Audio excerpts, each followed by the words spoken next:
Thank you, Shreans. Thank you so much.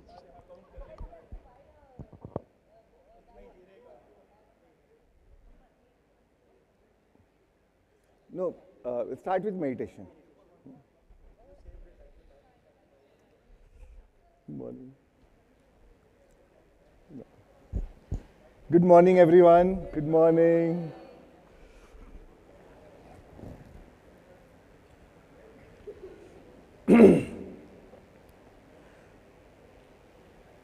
So we'll start with meditation again. Maybe we can take one or two sharings of yesterday's meditation. Rumi, anybody would like to share their experience? Just raise your hands.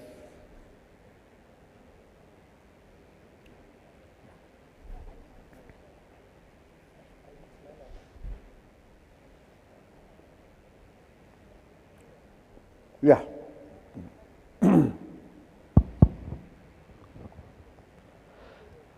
Hello, good morning everyone, and thanks for this beginning, very energetic, very, as I said yesterday as well, every session is taking us to next level of that advanced quantum leap, so thanks for that. And about yesterday's experience, when we started that whirling, I felt we could have done for longer time, and it was really nice. I mean, instead of 5 minutes, we could have done 10 minutes or 15 minutes. The dance itself was a kind of meditation. Yes. And after that, when we got into meditation, I was sleeping. But then I was pulling myself back.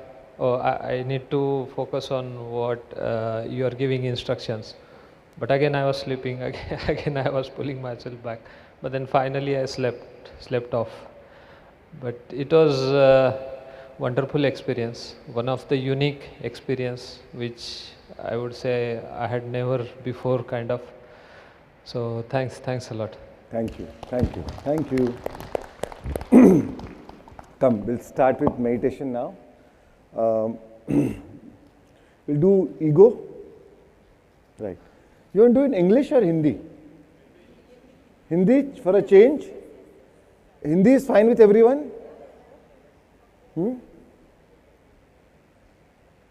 Please raise hands who are okay with Hindi. So most of you are okay, right? Or English? No, otherwise we can go with English also. I thought we'll change, yeah. So Hindi, ego. The updated one.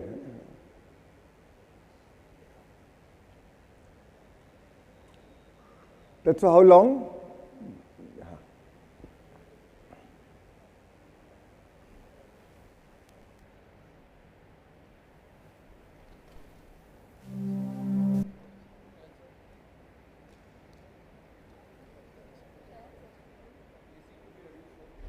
हाँ, I'll tell them. Yeah. ये AC और बढ़ाना है इनके लिए. अच्छा, sorry.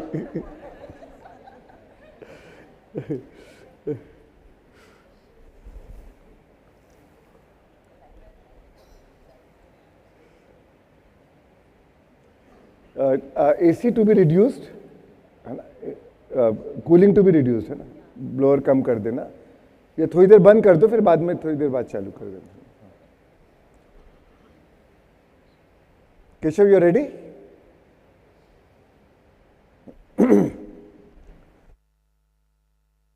जो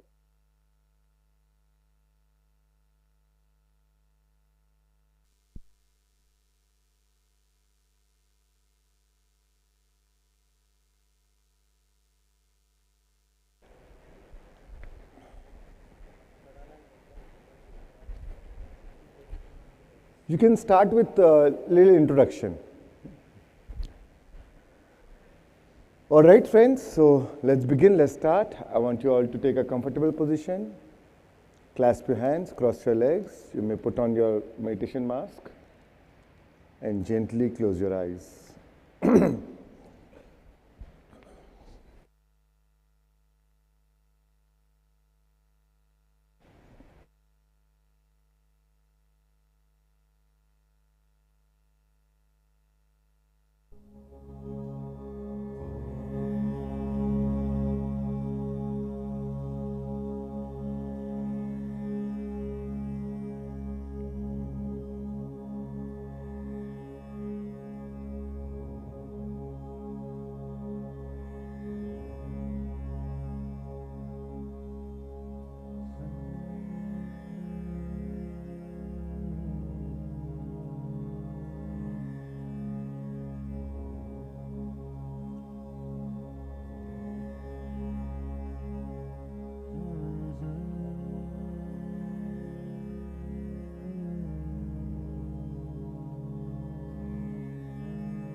सबसे पहले एक आरामदायक आसन में बैठ जाएं। अपनी कमर को सीधी रखें, अपने हाथों में हाथ और उंगलियां में उंगलियां रखकर सुखासन में बैठ जाएं।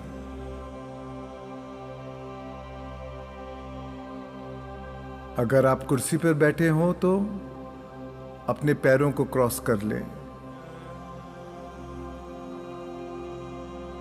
आप चाहें तो चश्मा, घड़ी उतार लें।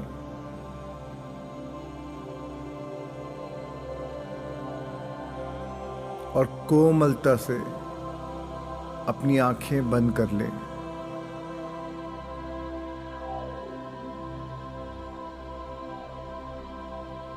आज के ध्यान का लक्ष्य और उद्देश्य है अपने अहंकार को, मैं की भावना को लुप्त कर देना। हमारा अहम हमें संकुचित करता है और जब हम अपना अहम खो देते हैं तो हम विशाल चेतना बन जाते हैं। बिल्कुल वैसे ही जैसे एक साधारण सी इल्ली अपना रूप खोकर एक सुंदर सी तितली बन जाती है।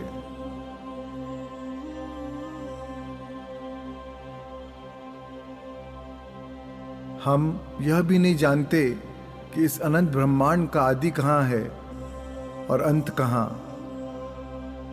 हम आध्यात्मिक आत्मा हैं जो इस पृथ्वी ग्रह पर अवतरित हुए हैं।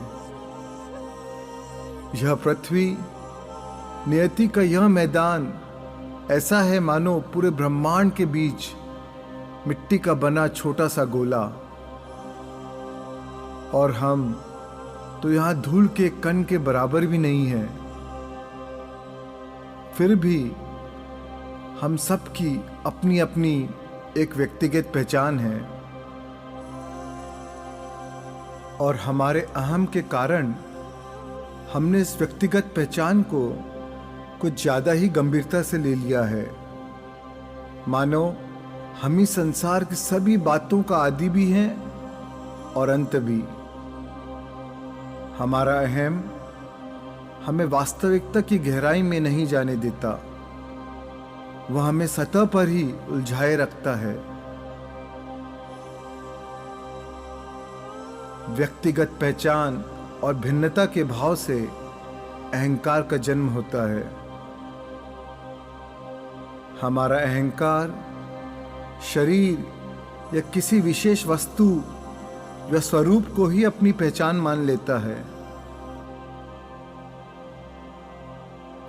जब आप अपनी अस्थायी भूमिका, अपने टेम्परेरी रोल के साथ जुड़ी हुई आपकी पहचान से परे हो जाते हैं, तब आपके सारे प्रतिरोध पिघल जाते हैं और आप सच्ची स्वतंत्रता का अनुभव करते हैं।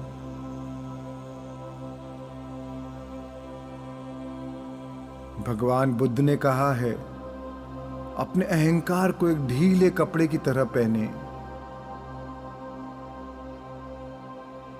अहंकार गलत नहीं है, बस वह अचेत है। और जब आप अपने अंदर उसे साक्षी भाव से देखते हैं, उसके दृष्टा बन जाते हैं, तब वह अपनी प्रबलता को खो देता है। जो चेतना उसे साक्षी बनकर देखती है, वह आपका वास्तविक रूप है, वही आप है। भगवान बुद्ध कहते हैं, देखना ही मुक्ति है, दृष्टा बन जाओ, मुक्त हो जाओ। और रूमी कहते हैं, पिघलती हुई बर्फ बन जाओ, खुद ही से खुद को धुल जाने दो।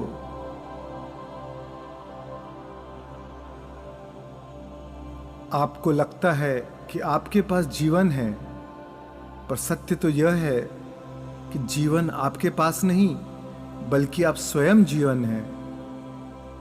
वह जीवन, वह चेतना जो संपूर्ण जगत में व्याप्त है, जो विभिन्न स्वरूपों को धारण करती है, वह चेतना जो स्वयं को ही पानी की बूंद में, घास के कण में, एक पशु, एक इंसान, एक तारे या विशाल आकाश गंगा में अनुभव करती है। आप स्वयं ही वह दिव्य चेतना है। दोस्तों, यह ध्यान की प्रक्रिया बहुत ही सरल है और यह उत्तम तरीका है अपने पुराने स्वरूप से नए स्वरूप में रूपांतरित होने का।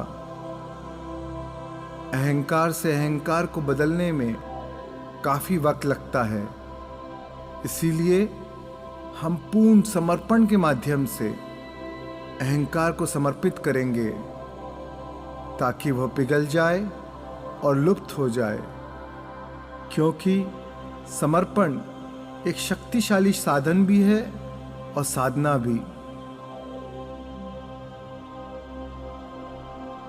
तो हम प्रथम चरण से आरंभ करेंगे, जिसका नाम है ब्रेन कोहेरेंस, यानी कि मस्तिष्क को सामंजस्य की अवस्था में लाना। इस प्रक्रिया से आपका मस्तिष्क शून्य होगा, अहम का भाव लुप्त होगा, सारे प्रतिरोध पिघल जाएंगे और आपके स्पंद, आपके वाइब्रेशंस उच्चतर होंगे। और फिर हम दूसरे चरण की ओर आगे बढ़ेंगे, जिसमें आप कुछ पवित्र सूत्रों को सुनेंगे। हर सूत्र की शुरुआत में मैं आपको उस सूत्र का सार समझाऊंगा। जब आप इन सूत्रों को सुने, तब उसके तत्व और ऊर्जा को महसूस करें, उसे आत्मसात करें। तो मेरे प्यारे दोस्तों, इस प्रभावशाली ध्यान में भाग लेने के लिए मैं आपका स्वागत करता हूं। मुझे उम्मीद है कि आपको आनंद आएगा।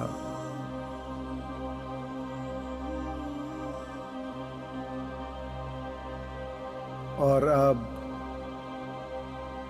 अपनी जागरूकता को धीरे से अपनी नासिका के द्वार पर ले आएं।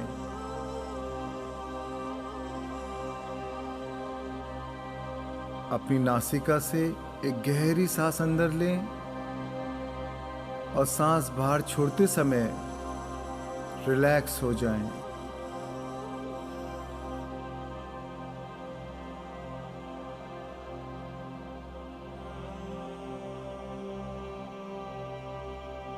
एक और गहरी सांस अंदर लें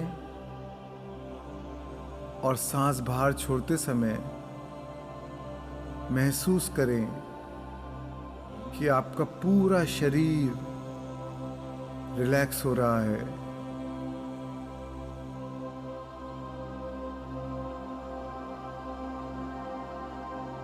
अपनी जागरूकता को बाह्य जगत से हटाकर अंतर जगत पर ले आएं।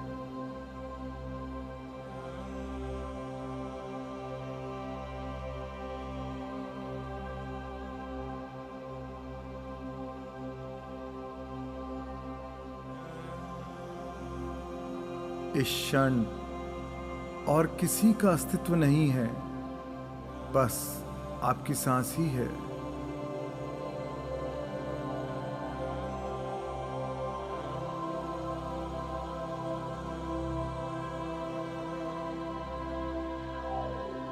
सिर्फ अपनी सांस के साथ रहें। अपनी सहज, स्वाभाविक, सामान्य गति से बहने वाली तनावमुक्त सांस के साथ बने रहें।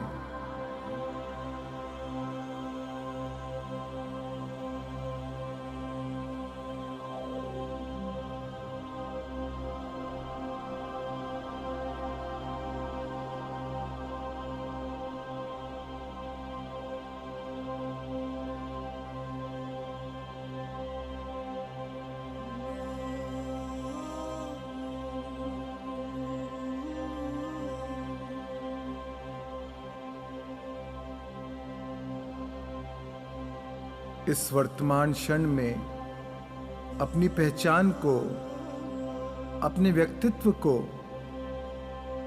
और अपने एनालिटिकल माइंड को, जो आपके अहम का ही विस्तारित रूप है, उसे पूरी तरह भूल जाएं। इन सब को छोड़ दें और शुद्ध चेतना बन जाएं।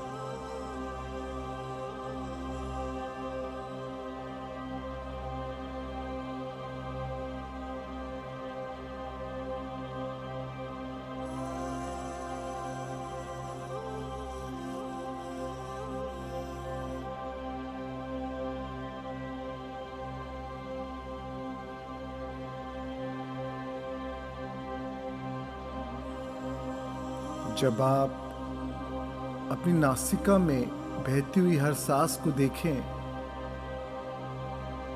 तब अपनी नासिका में अंदर आती और बाहर जाती हवा के तापमान को महसूस करें।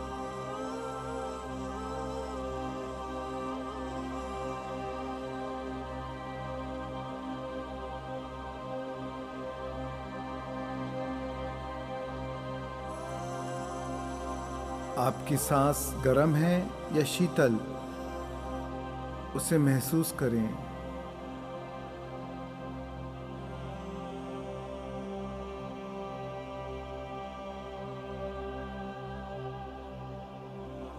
इस क्षण में आप गहरी सांस ले रहे हैं या छोटी, ध्यान से देखें।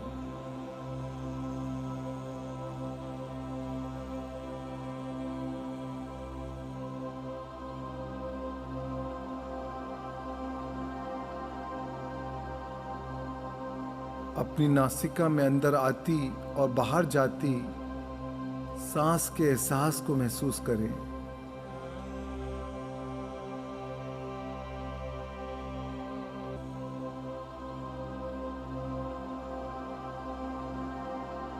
एक भी सांस को अपनी जागरूकता के बिना जाने ना दें।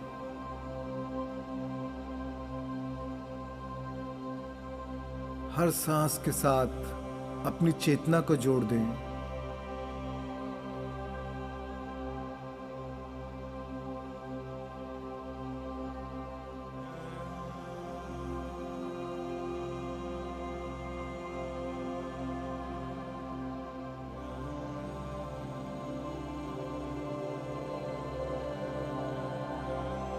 और अब समय आ चुका है कि आप वह बन जाएं जो सभी व्यक्ति, वस्तु, जगह और समय के परे हैं।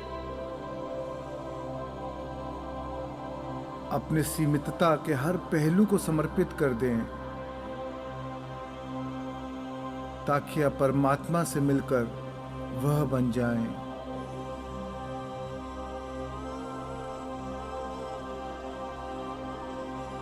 स्वयं को समर्पित करते हुए अपनी पहचान को छोड़ दें, अहम को त्याग दें।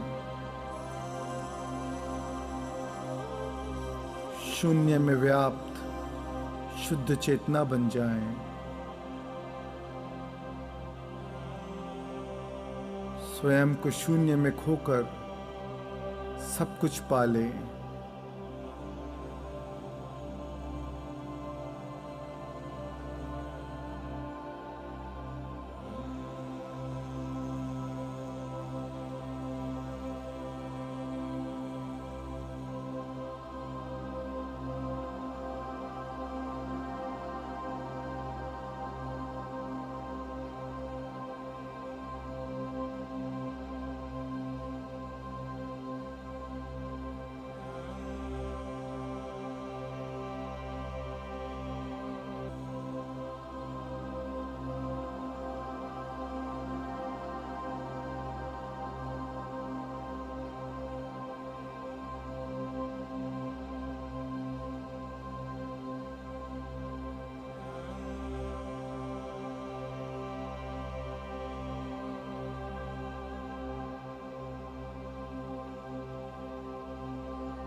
और अब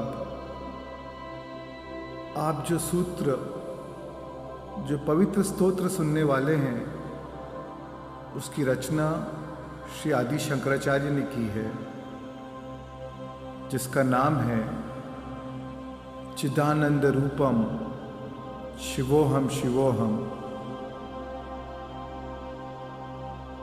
इसका सार है,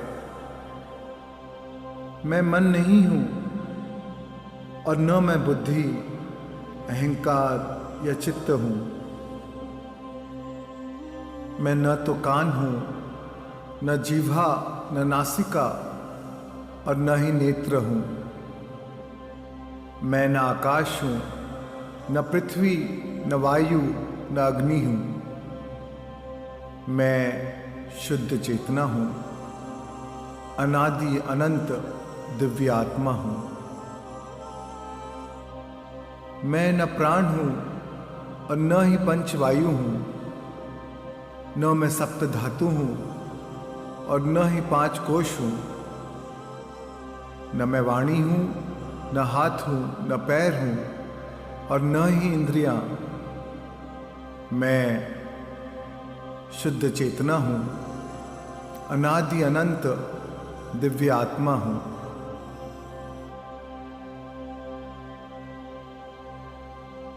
न मुझे द्वेष है, न लगाव, न तो मुझे लोभ है, न मोह।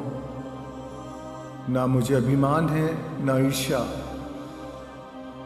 मैं धर्म, अर्थ, काम और मोक्ष से परे हूं।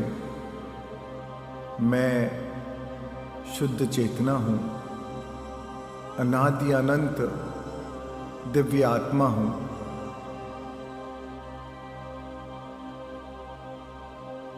न मैं पुण्य हूं, न पाप, न सुख और न दुख हूं। न मैं मंत्र हूं, न तीर्थ, न ज्ञान और न ही यज्ञ हूं। न मैं भोजन हूं, न भोक्ता हूं। मैं शुद्ध चेतना हूं, अनादि अनंत दिव्य आत्मा हूं।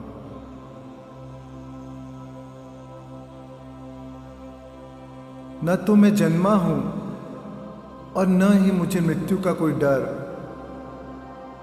मेरा न कोई पिता है, न माता, न ही मेरा भाई, न मित्र, न गुरु, न शिष्य। मैं शुद्ध चेतना हूं, अनादि अनंत दिव्य आत्मा हूं। मैं निर्विकल्प हूं, निराकार हूं। मैं शुद्ध चेतना के रूप में सर्वत्र व्याप्त हूं। न मैं किसी चीज से आसक्त हूं और न ही उससे मुक्त हूं। मैं शुद्ध चेतना हूं, अनादि अनंत दिव्य आत्मा हूं।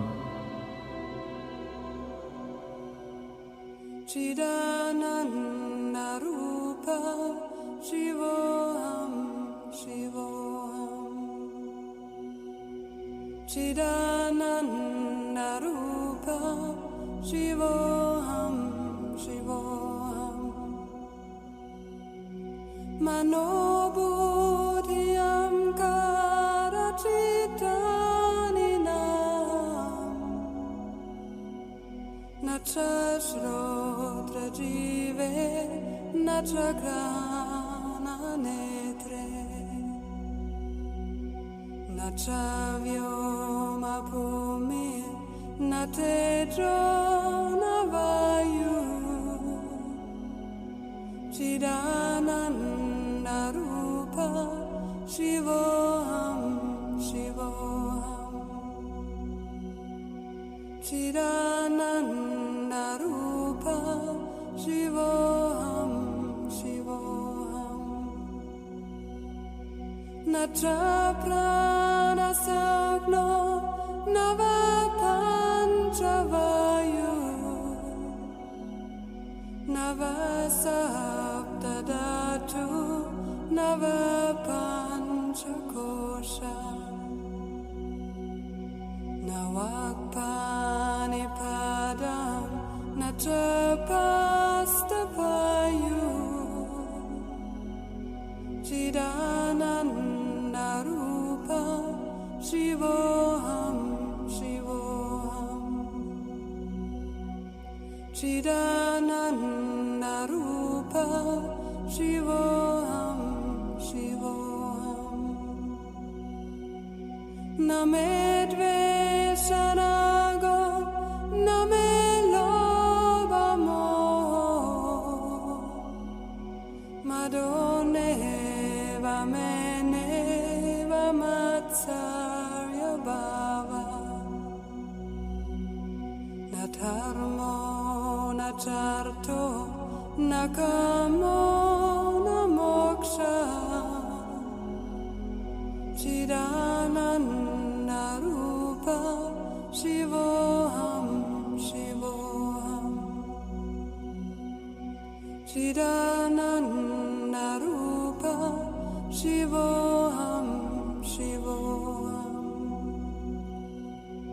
Na punyam na papam na sakyam na dukkam na mantro na tirtam na meda na yagna aham bhojanam neva bhojam na bhokta Chidananda Rupa Shivoham Shivoham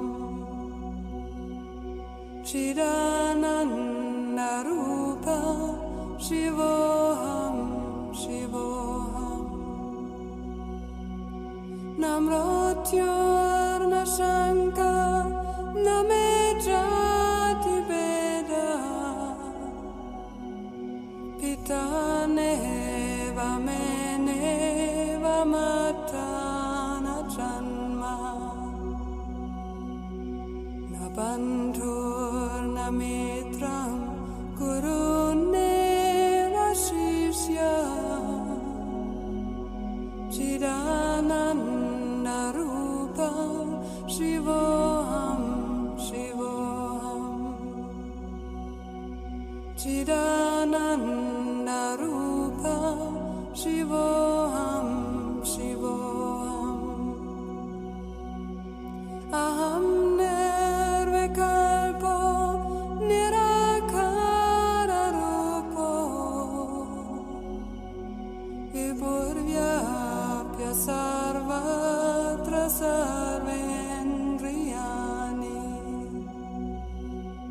Sadam me samadva namuktir nabanda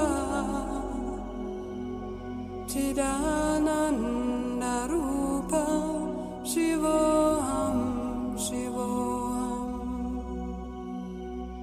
Chidananda Rupa Shivoham Shivoham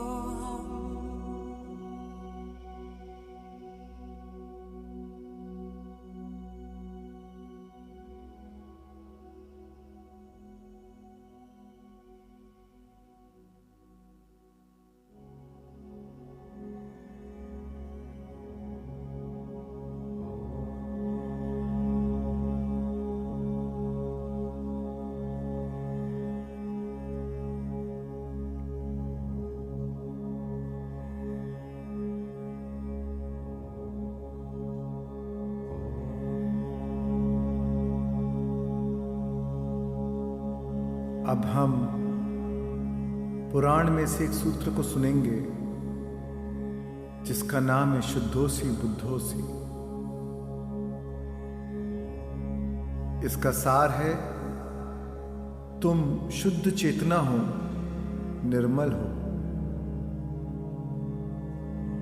इस विश्व के सत्व को जानो, इसे समझो कि विश्व में जो दिखाई दे रहा है वह आपकी कल्पना मात्र है।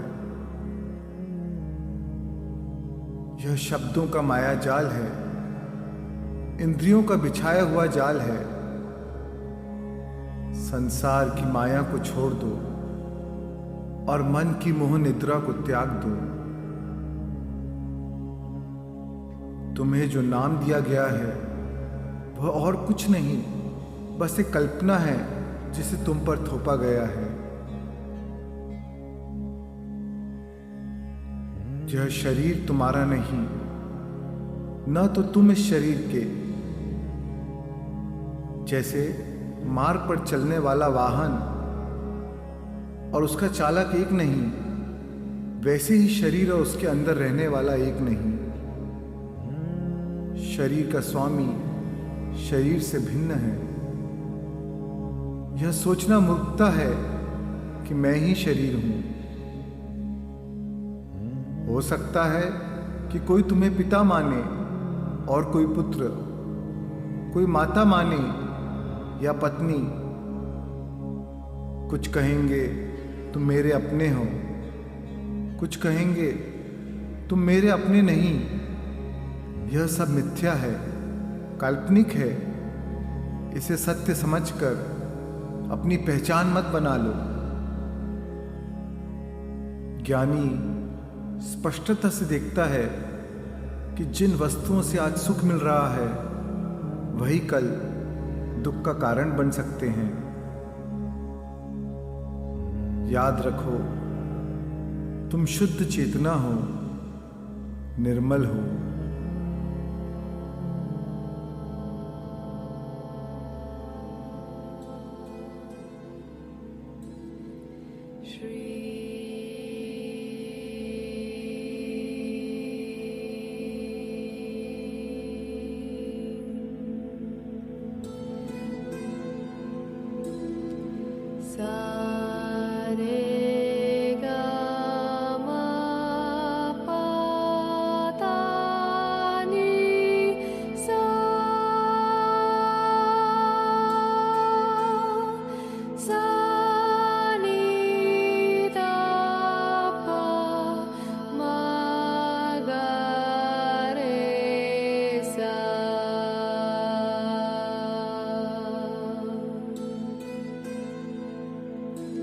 शुद्धोऽसि बुद्धोऽसि निरञ्जनोऽसि संसारमाया परिवर्जितोऽसि संसारस्वप्नं त्यज्य मोहनिद्रां मदालसोल्लापनुवाच पुत्रम् शुद्धोऽसि रेतात्तनतेऽस्ति नाम कृतं हि ते कल्पनयाधुनैव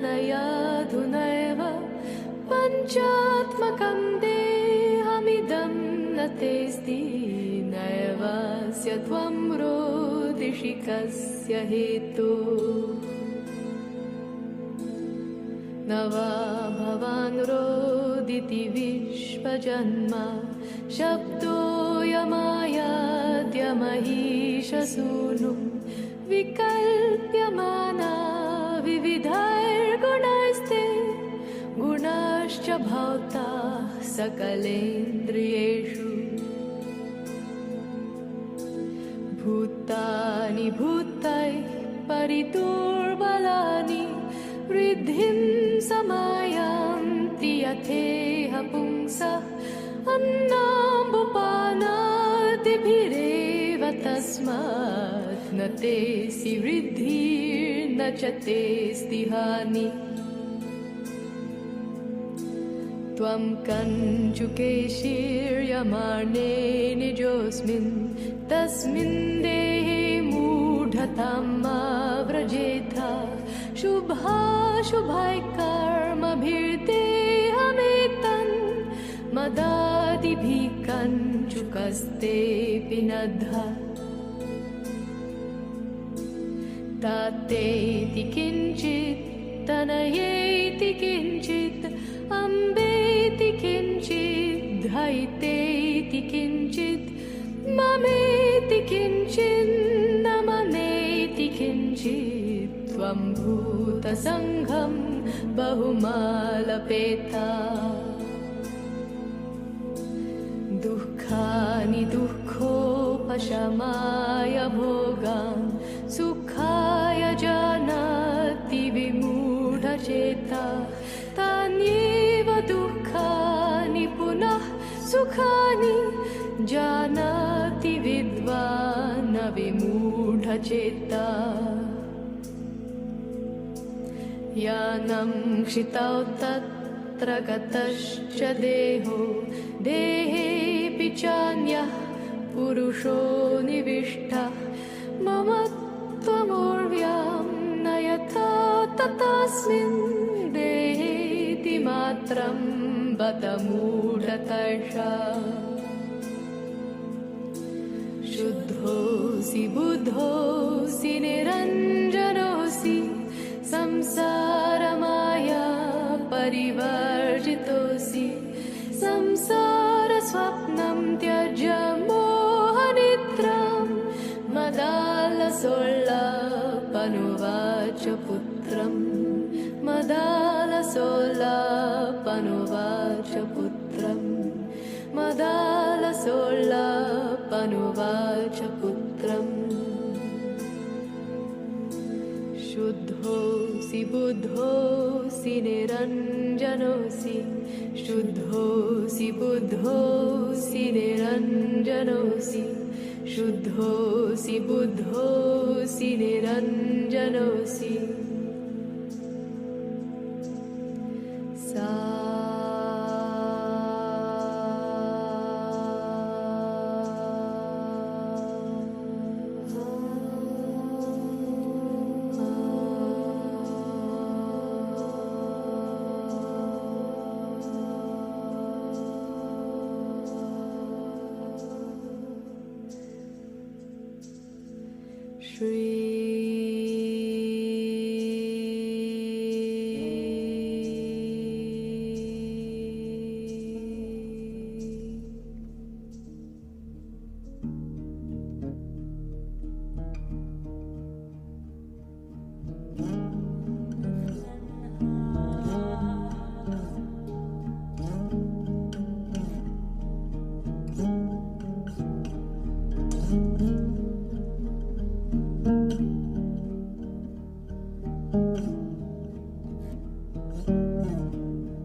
Bolo Shiva Shiva Shiva, Bolo Shiva Shambho.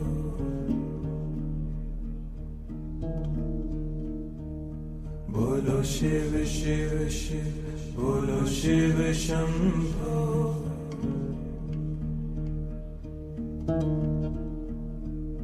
Bolo Shiva Shiva Shiva, Bolo Shiva Shambho.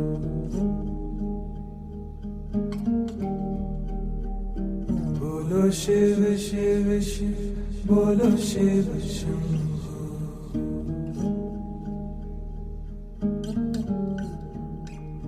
Bolo Shiva Shiva Shiva, Bolo Shiva Shambho.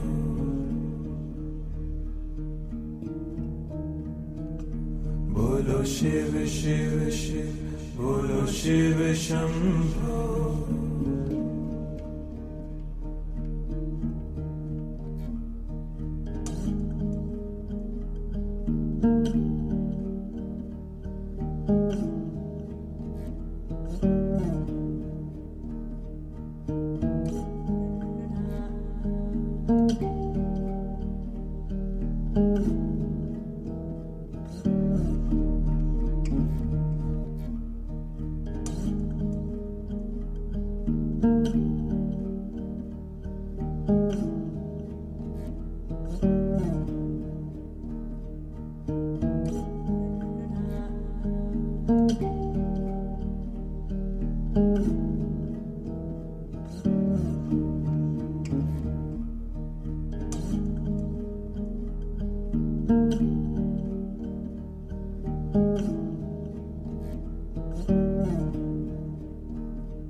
Bolo Shiv Shiv Shiv, Bolo Shiv Shambho.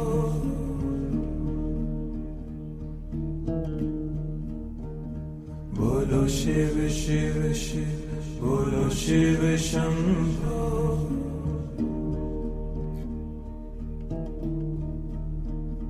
Bolo Shiv Shiv Shiv, Bolo Shiv Shambho.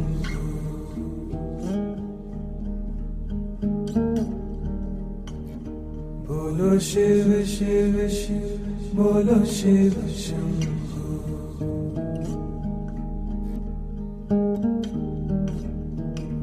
Bolo Shiv Shiv Shiv, Bolo Shiv Shambho.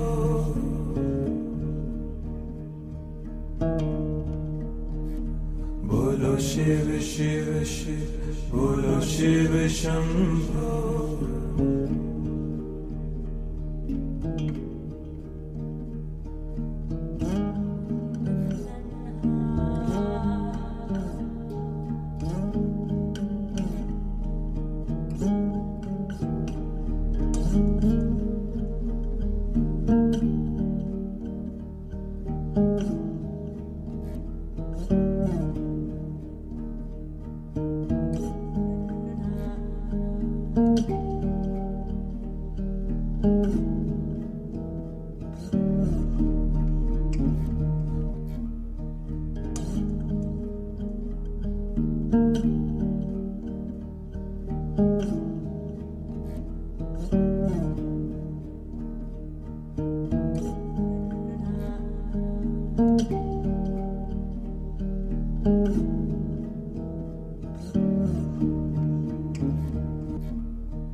Bolo Shiv Shiv Shiv, Bolo Shiv Shambho.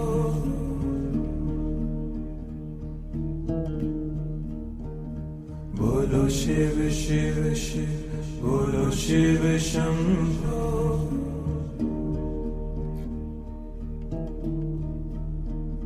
Bolo Shiv Shiv Shiv, Bolo Shiv Shambho.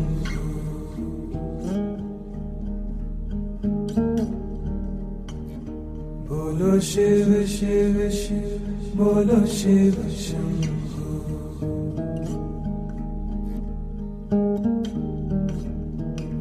Bolo Shiv Shiv Shiv, Bolo Shiv Shambho.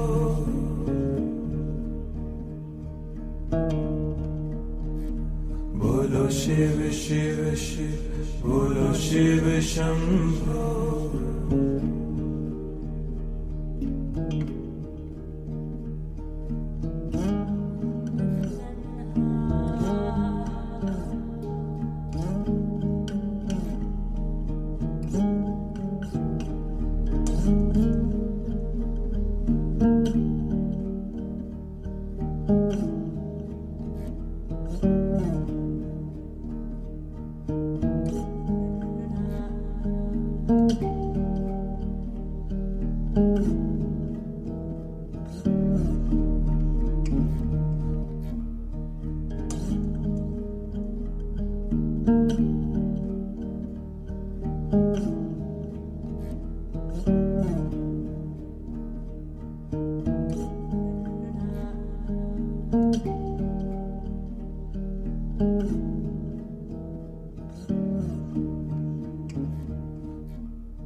Namo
जय राधे गोविंद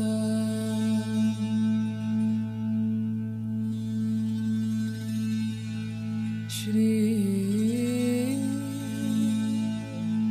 राधे गोविंद जय राधे गोविंद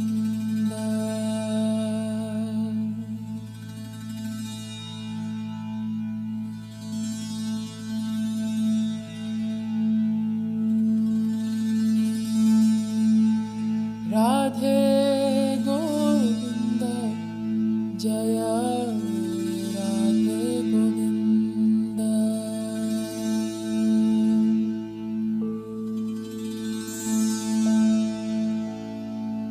श्री राधे गोविंद जय राधे गोविंद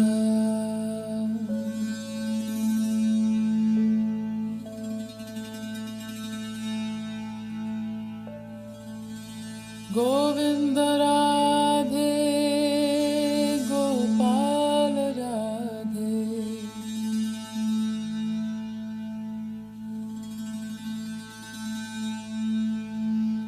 गोविंद राधे गोपाल राधे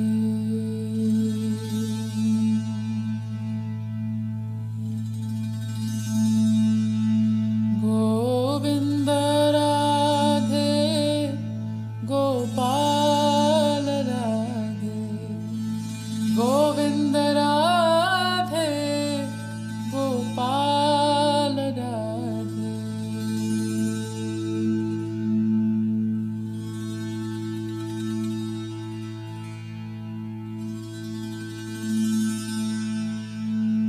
राधे गोविंद जय राधे गोविंद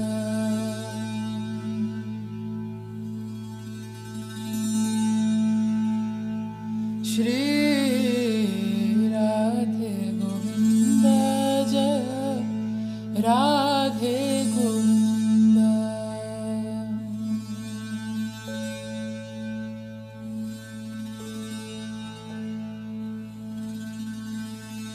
श्री राधे गोविंद राधे गोविंद राधे गोविंद जय राधे गोविंद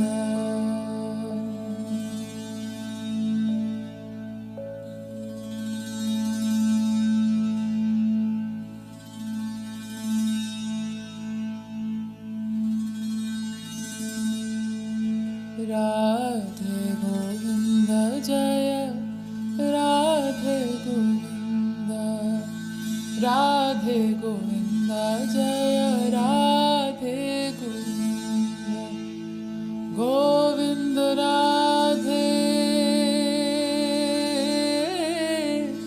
गोपाल राधे गोविंद राधे गोपाल राधे गोविंद राधे गोपाल राधे राधे गोविंद जय राधे गोविंद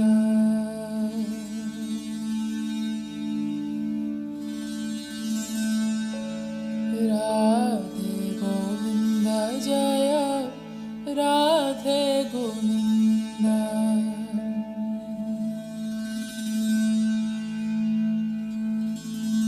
श्री राधे गोविंद जय राधे गोविंद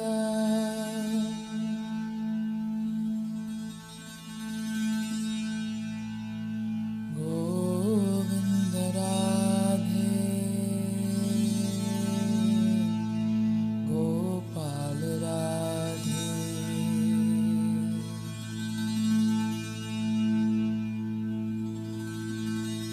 गोविंद राधे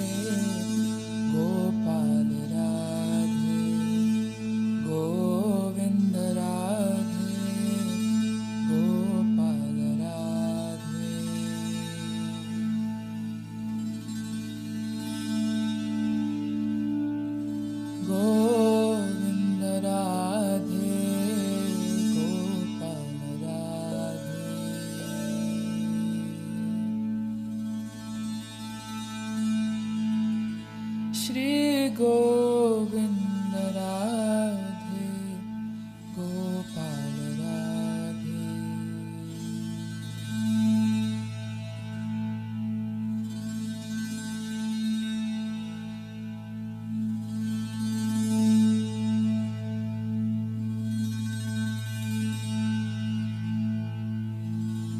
राधे गोविंद जय राधे गोविंद, राधे गोविंद जय राधे गोविंद, गोविंद राधे गोपाल राधे, गोविंद राधे गोपाल राधे, गोविंद राधे गोपाल राधे, गोविंद राधे गोपाल राधे, गोविंद राधे गोपाल राधे।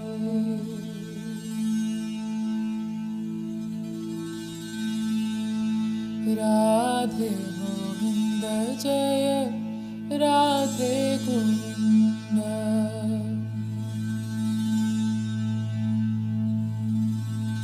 श्री राधे गोविंद जय राधे गोविंद, राधे गोविंद जय राधे गोविंद,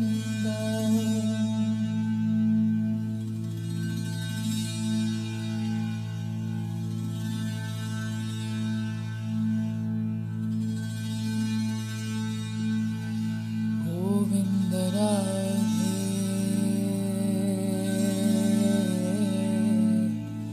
गोपाल राधे,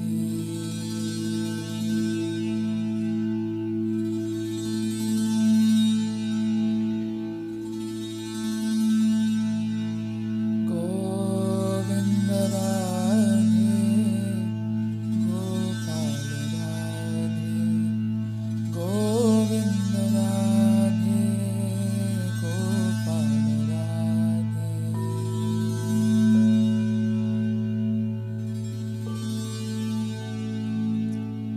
राधे गोविंद जय राधे गोविंद,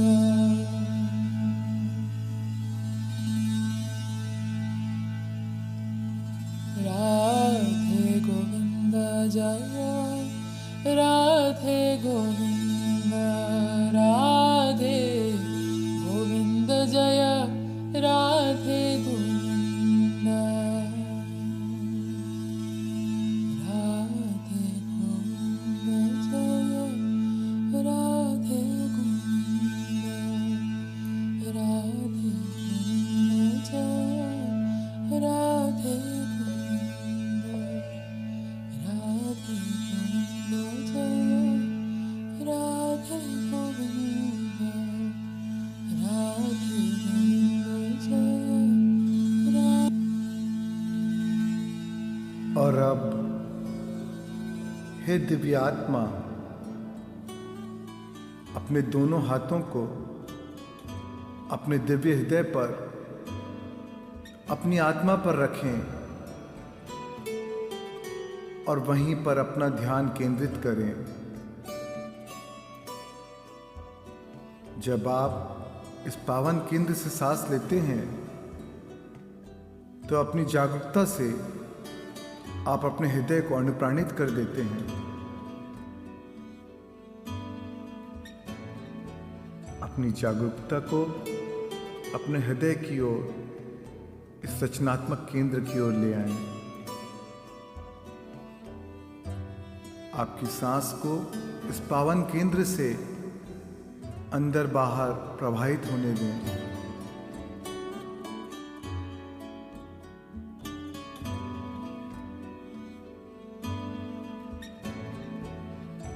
अपने हृदय को खोल दें।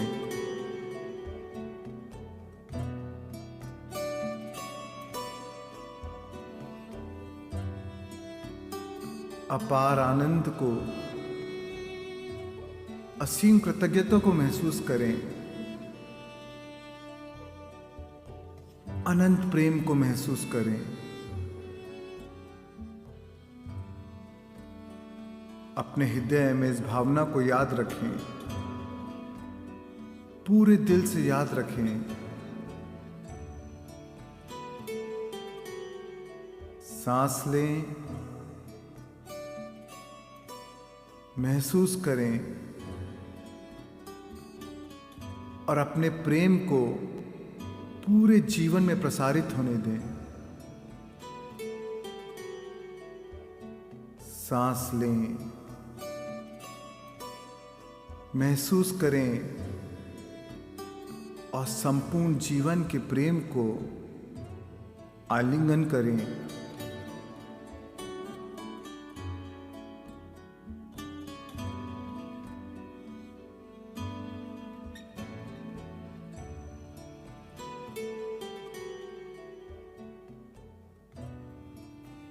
अब हम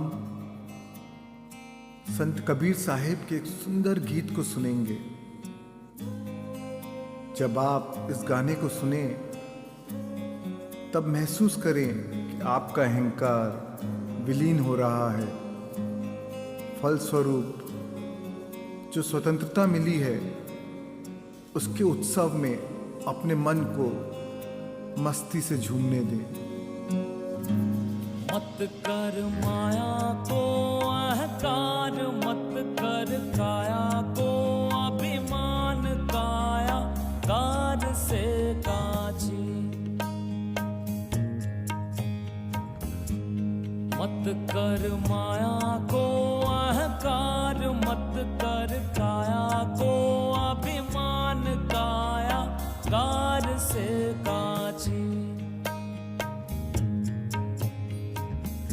वो कायागार से काछी रे जैसे ओसरा मोती, झोंका पवन का लग जाए, झपका पवन का लग जाए, काया धूल हो जासी, काया तेरी धूल हो जासी।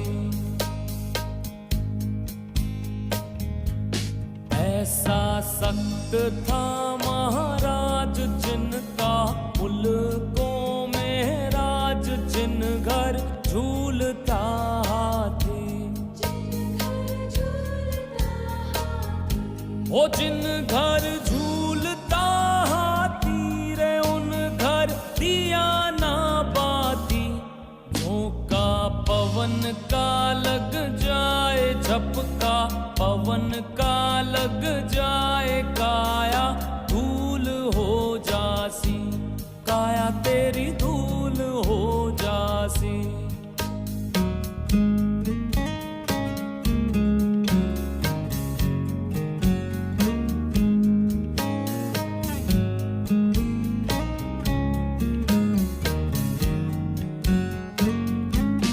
उठ गया सिंदड़ा रो तेल, बिखर गया सब निज खेल, बुझ गई दिया की बाती। ओ बुझ गई दिया की बाती रे जैसे ओसरा मोती। झोंका पवन का लग जाए, झपका पवन का लग जाए, काया धूल हो जासी, काया तेरी धूल हो जासी।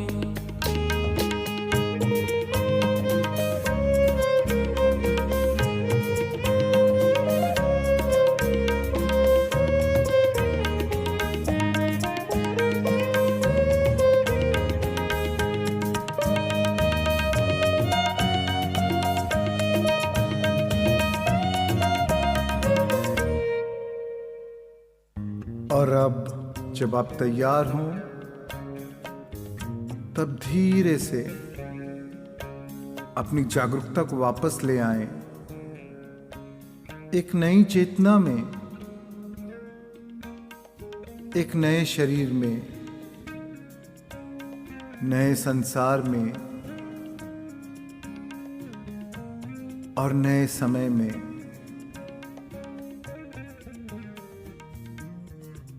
अपना समय लें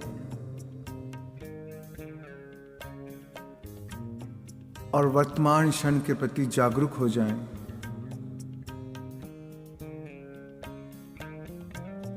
जब आप तैयार हों, आप धीरे से अपनी हथेलियों को एक दूसरे के साथ रगड़कर उन्हें अपनी आंखों पर रख सकते हैं।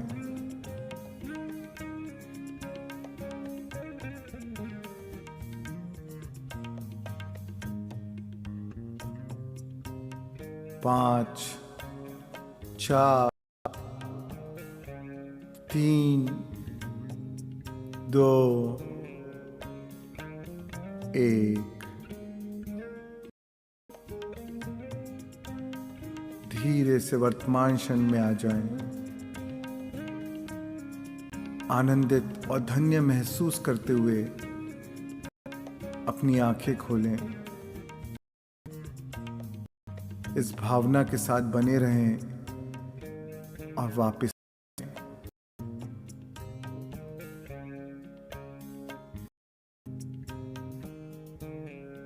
इन अनमोल में मुझे सहभागी बनाने के लिए आभार। मेरे अंतर की दिव्यता से आपकी दिव्यता न मानिए। Thank you, thank you, thank you, thank you, thank you, thank you.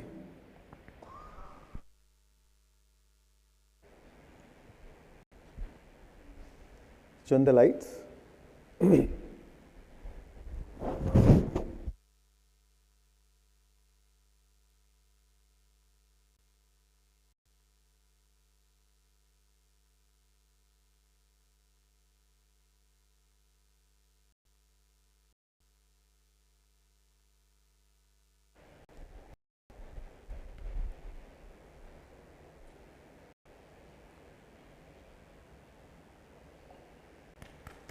Thank you all. Thank you. Thank you. So we'll continue with yesterday's topic on different traits of ego. So we went up to frame, yeah.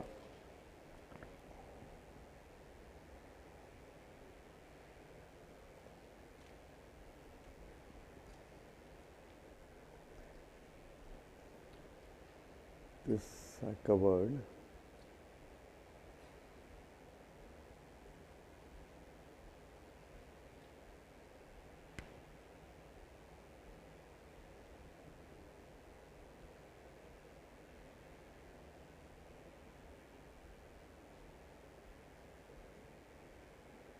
So we covered that resist present moment. You remember free beer tomorrow?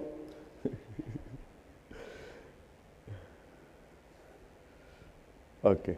So the 13th, the next trait of the ego is alone. Ego is very lonely.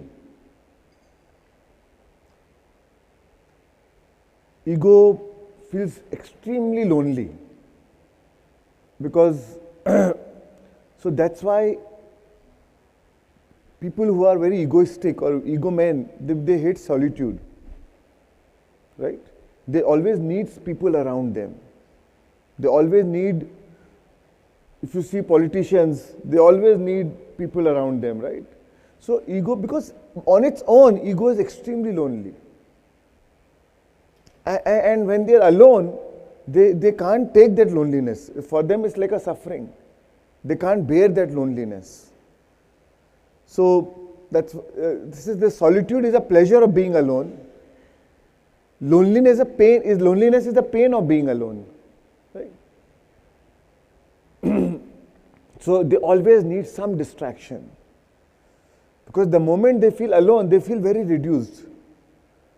So they need some distraction, they need some company, some entertainment, something to do, always something to go on in their life, right? But a spiritual person or a person without ego, he makes use of his solitude. He makes use of his me time, right? In fact, he realizes that this is the time he can be one with the universe, one with the whole, one with his consciousness.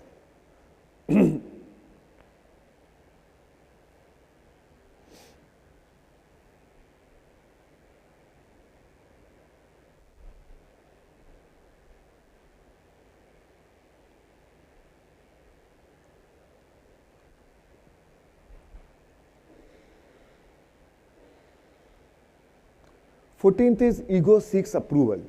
Yesterday somebody was asking about approval. So one thing ego wants you to do things is, because it is lonely, it needs external validation. So you want to do things only for the approval of others. So you need constant attention, constant validation. You do things just to prove others. Even through work or service. Somewhere, for an egoistic person, the ego wants, oh, the world recognizes me. Okay, मैंने ये मंदिर बनवाया, मेरा यहाँ नाम आया, धर्मशाला बनवाई, यहाँ मेरा बड़े में नाम आया. So people will know कि oh, he is such a nice boy. He is doing so much for the service of others. But many times behind that, you're doing even that to validate your ego, for the sake of ego. Again, that's an egoistic trait. Right? They will not do anything anonymous, कि चलो बताया ही नहीं, कोई कर दिया किसी के लिए. अगर कोई एक अच्छा काम किया तो 100 बार गिनाएंगे उसको. You know? So everything, even a service, there's an ego involved. Yesterday somebody was asking about karma. So the karma is good. So what they're doing as action is good for the service of others, but behind that, they need to be known. They need to have the validation. They're doing it for their own name. So the vibration is not good. So the vibration tells you that you are not self by itself. You are not complete by yourself. So let me give you, the universe says, okay, let me give you more things. You don't feel more complete by yourself. You feel incomplete within yourself. Right? So this is where, so law of attraction is nothing but looking at karma from the lens of energy, frequency and vibration. It's the same. It's just that you're looking at it from the more subtle level, from the level of energy, frequency and vibration. Law of attraction doesn't care what you do. Law of attraction says what is your state, what is your being, and from that being, what is your vibration. Right? So from what are you really doing, from a state of service and giving and the joy of doing that and the fulfillment, or you're doing from the state of ego or pride?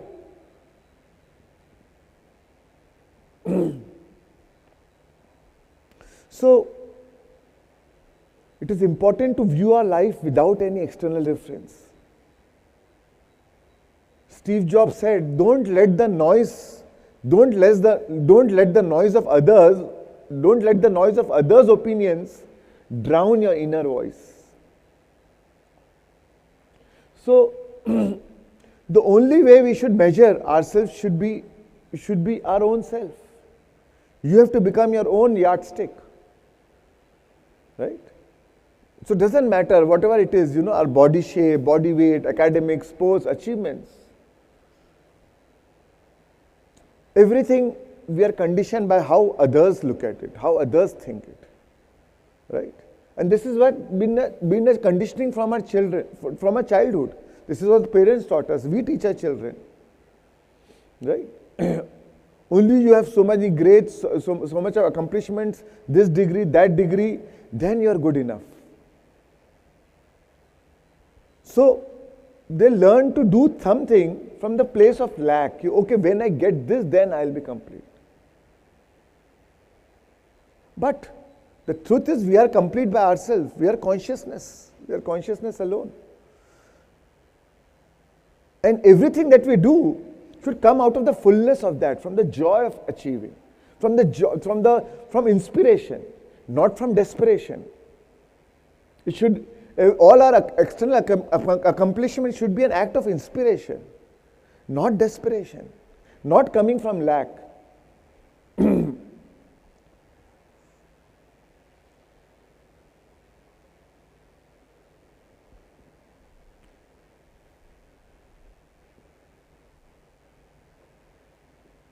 Ego also loves to, and because of the external validation and to seek approval of others, they many times they even conform to the whatever is, wherever the power lies, whatever is good in that situation.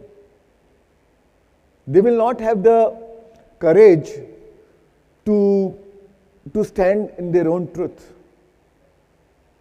होता है ना, लोग party बदल लेते हैं, politician हम देखते हैं, जिसका पावर है उसके पास चले गए.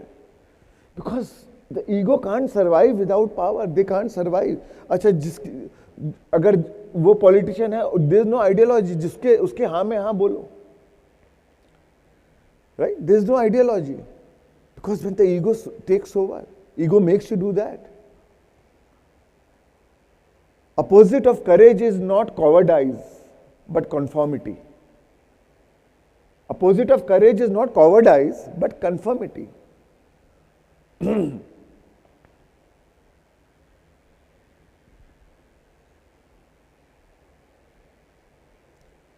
What we need to work is a work for a cause, not for applause. Right?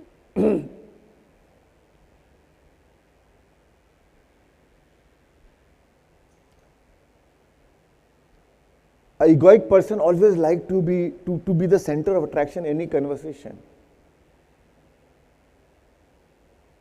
He like to show what an interesting personality he or she is. So be interested, not interesting. Be interested in what others are, what others want to say, what they want to share. But an egoic person wants to be the center of attraction. They want to be recognized. The moment they arrive, they want to be that everybody should look at them. Everybody should hear them.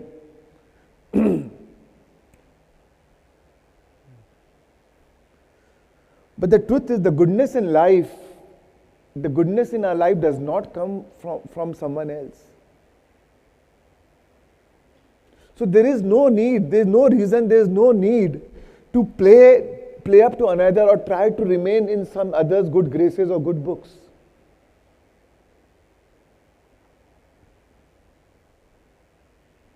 You don't need to compare or compete with anybody else. When you compare or compete with others, it will leave you vulnerable on 3 counts. Either you will feel inferior, superior, or impressed.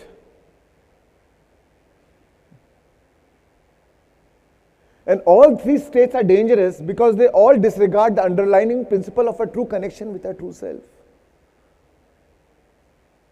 or true connection with each other. The true connection with each other is of mutual love and regard, of seeing each other as equals. A true connection is based on independently generated self-esteem. My self-esteem comes from me, your self-esteem comes from you.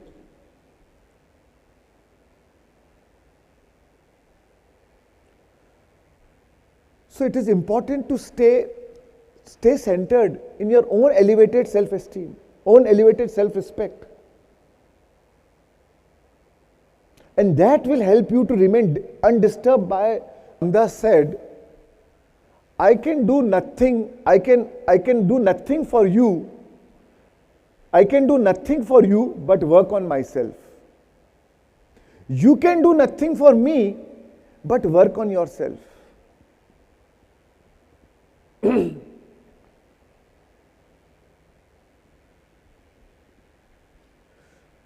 So when you connect to your inner being, when you feel that completeness, then you don't need all this external validation, because your validation comes from you. And moreover, now when we go into the post-lunch, when we go into the topic of consciousness, we're going to understand that better.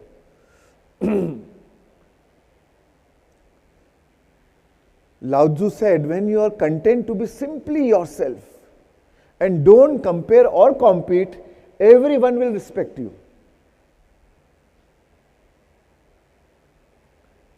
When you are content to be simply yourself, content, what is your vibration? You are content. The universe will give you more of things that will make you feel more content, right? One who thinks enough is enough will always have enough. So when you are content to be simply yourself and don't compare or compete, then everyone will respect you. Because energetically they understand this person, they understand that is their self-confidence, they understand this person has some wholeness in him. Energetically they know this person is whole. And then energetically you inspire them to become like you. Because every soul's urge is to find their own wholeness. Right? When you meet some evolved teacher or some master, you take, just their presence gives you inspiration. They don't even need to talk or motivate you to do anything. Their presence gives you inspiration. Because energetically we understand that I wish I can become like this. They may not have any worldly possessions, but you still inspire to be like them.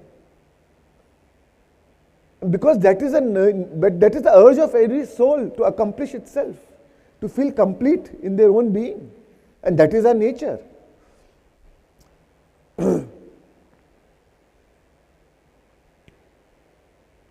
And the truth is, we are undervaluing ourselves. And that is the biggest reason, biggest obstacle to our happiness. The biggest obstacle to our happiness is undervaluing what you have, and overvaluing what others have. Because the grass is always greener on the other side. हमको लगता है वो कितना खुश है,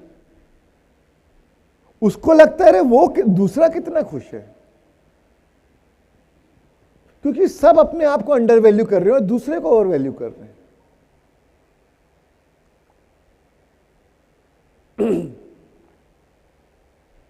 But we don't need to undervalue ourselves.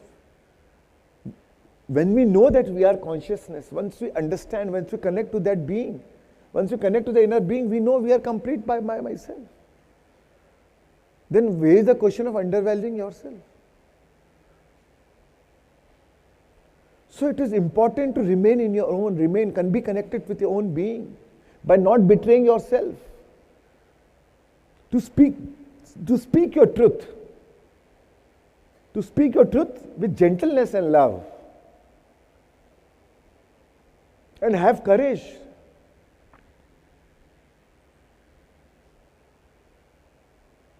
And remember, know that what you seek is not outside of you. It is not a gift from some other person. When you accept yourself, the whole world accepts you.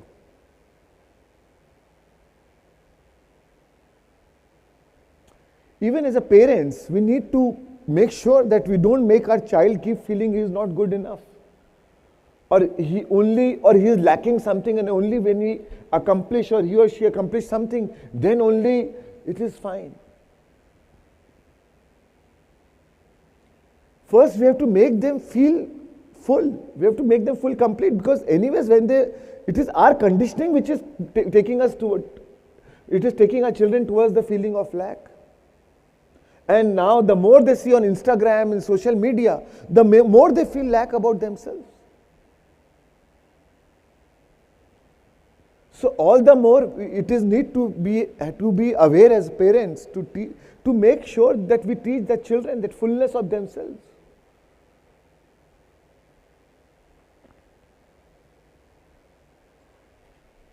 And that the best way to teach them is also to demonstrate in your behavior, in your approach, in your attitude. If you want something, you have to become it first.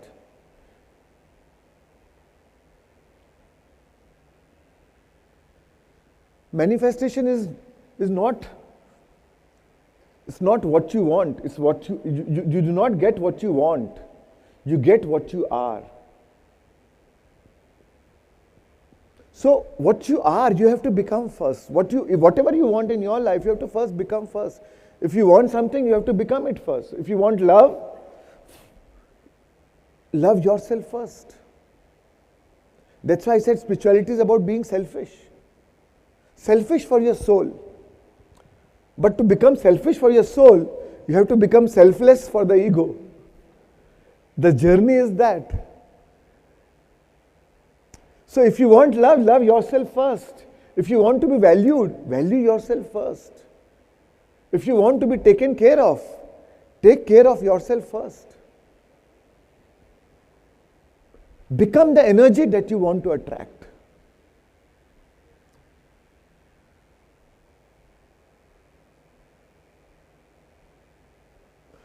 No long-term benefit will come out of sacrifices.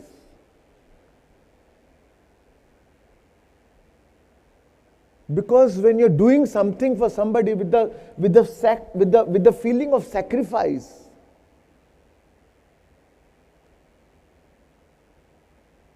that means you are not honoring your own soul, your own wholeness. Then because when there's a sacrifice, then there's an expectation. Because sacrifice means there's a calculation, negotiation. What do I get in return? I did so much for you, and now you're not giving anything back to me. So there's an expectation. Then there's a rejection.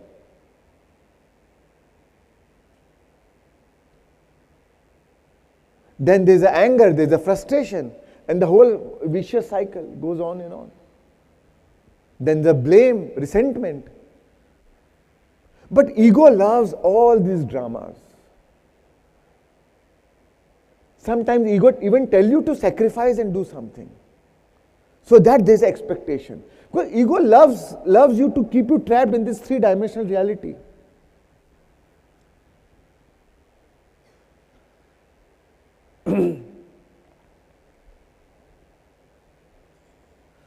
So even when you are doing something, you have to find a reason. You have to find a good reason to justify and to make you believe that you are doing for yourself, not for others. As mothers, I know how mothers do for their children.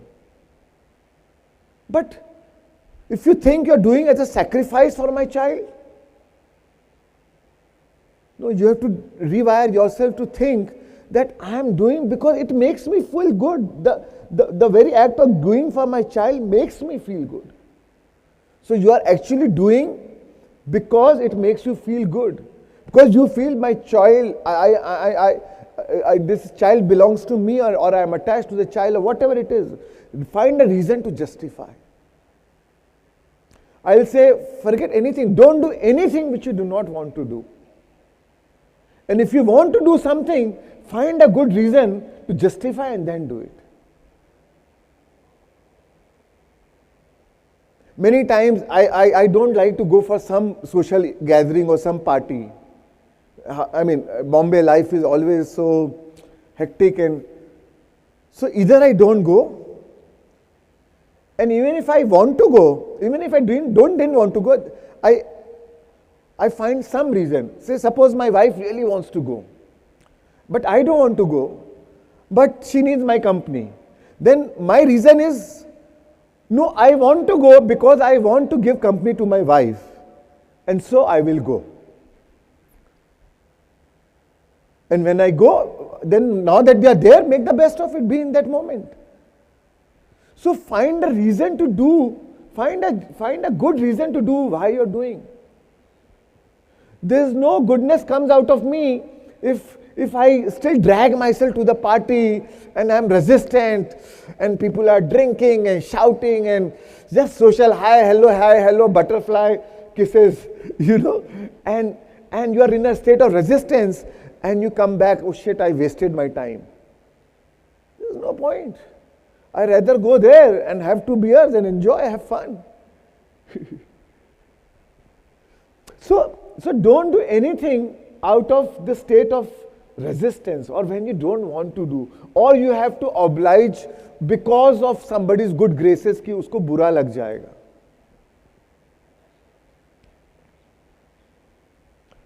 Rumi said half of your life is lost in charming others. Other half is lost in going through anxieties caused by others. Leave this play, you have played enough.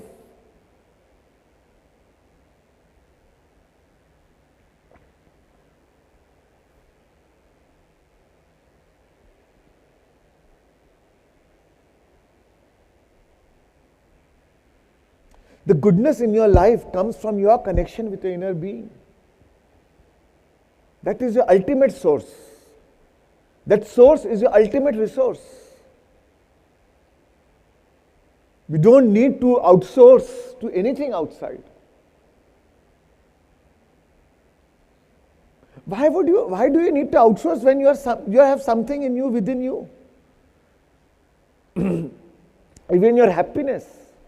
We don't need to look for happiness in some expensive shop or some expensive bottle. When my source is my ultimate resource.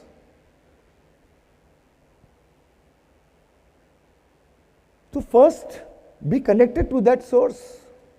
It's like, घर में प्रधानमंत्री बैठा है और आप सरपंच के पीछे घूम रहे हो कुछ काम हो जाए मेरा.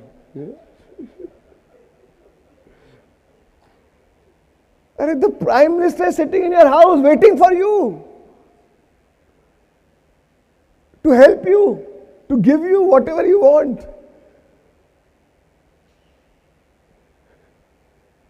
So your consciousness is with you all the time. It is a part of you. Your whole existence depends on your consciousness, and it is there with you. And you're not taking that support.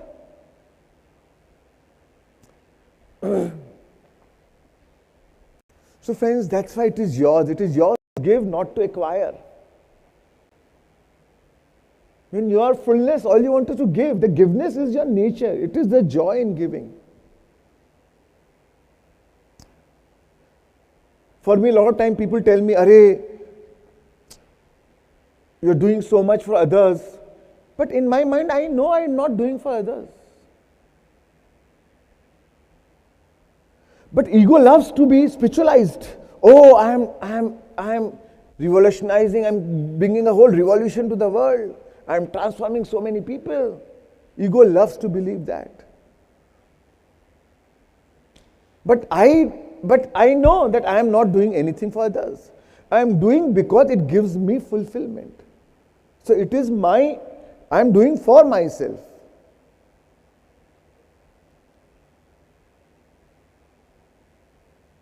So you have to know what you have to really discern, because ego is very sly. It can just enter from a back door and start tricking your mind.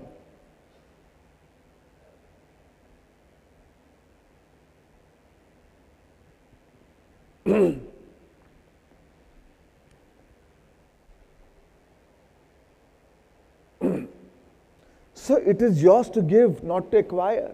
So let no one, therefore no one hold you hostage. Not your partner, not your boss, not your family, and certainly not your God.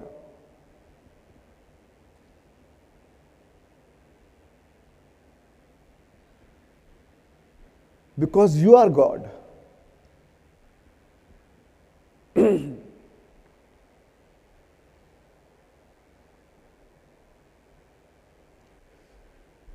Ego loves to steal energy.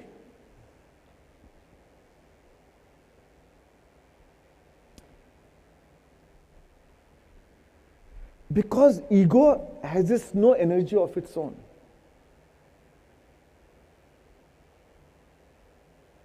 So it needs to steal energy from others to survive.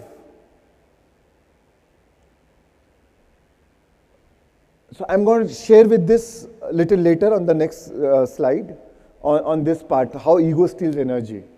And we all play that drama within the family environment of stealing energy from each other. Last is the ego. I want to tell you that ego isn't wrong. There's nothing wrong with the ego. We need ego to function in this three-dimensional reality. The truth is we are a part of three-dimensional reality also. As much as we want to know that we are consciousness, and we know that we are consciousness, but we are also a part of this three-dimensional reality. We have taken this human life, human birth, and come to this planet, to this school called planet Earth, to learn, to evolve, to grow through this three-dimensional reality also. So there's nothing, and for that we need ego we need the ego to function. If I am driving a car, I need to know if somebody is crossing the street. I can't say, "Arey, हम ब्रह्मास्मि, हम सब एक है, हम सब एक है, चलने दो." आत्मा है, तो कभी ना तो कभी मरती है, ना कभी कोई पैदा होती है. क्या फर्क पड़ता है, दो चार चले भी गए तो. You can't. So you need to, that time you need to have the sense of I. And the sense of car, that I am driving a car and it is me driving the car and I need to be responsible.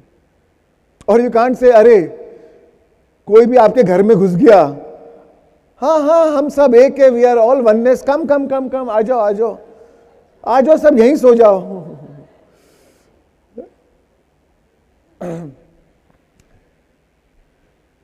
So we need, so ego is necessary. The only problem is, so ego isn't wrong. Only thing is, ego is just unconscious. Ego implies unawareness.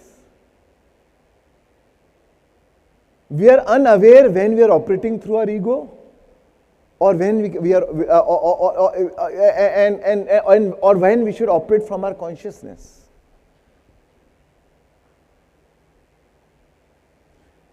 And every time and when you have become aware, the reason to explain all these traits are so that you become how ego is operating through us.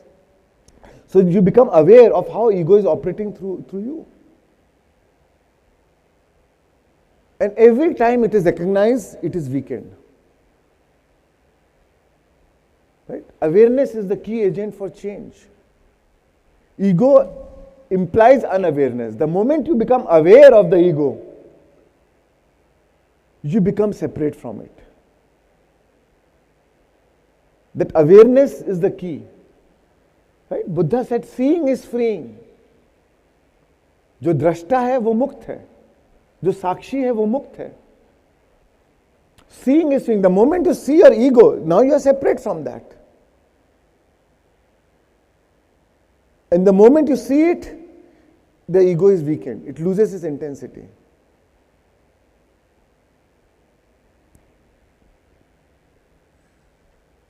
The moment you observe in it, it loses intensity. And then you are able to go beyond. So the more conscious you are of your unconscious ego, the less unconscious you will go throughout the day.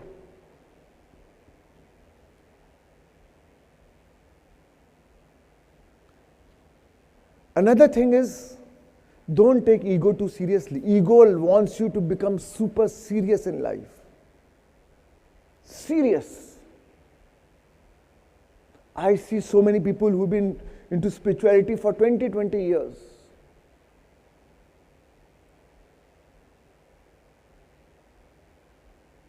And they are super serious in life. And if there's some party, some dance going on, if I tell them, chalo, aa jao. Sorry, I'm a meditator. I'm serious. The whole spirituality, the whole purpose of spirituality is to have fun, to celebrate life.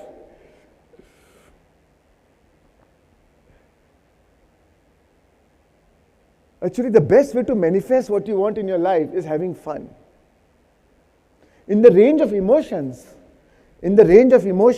energy, frequency, and vibration of emotions, fun is fun, joy, love. These are at the top. Because when you're having fun,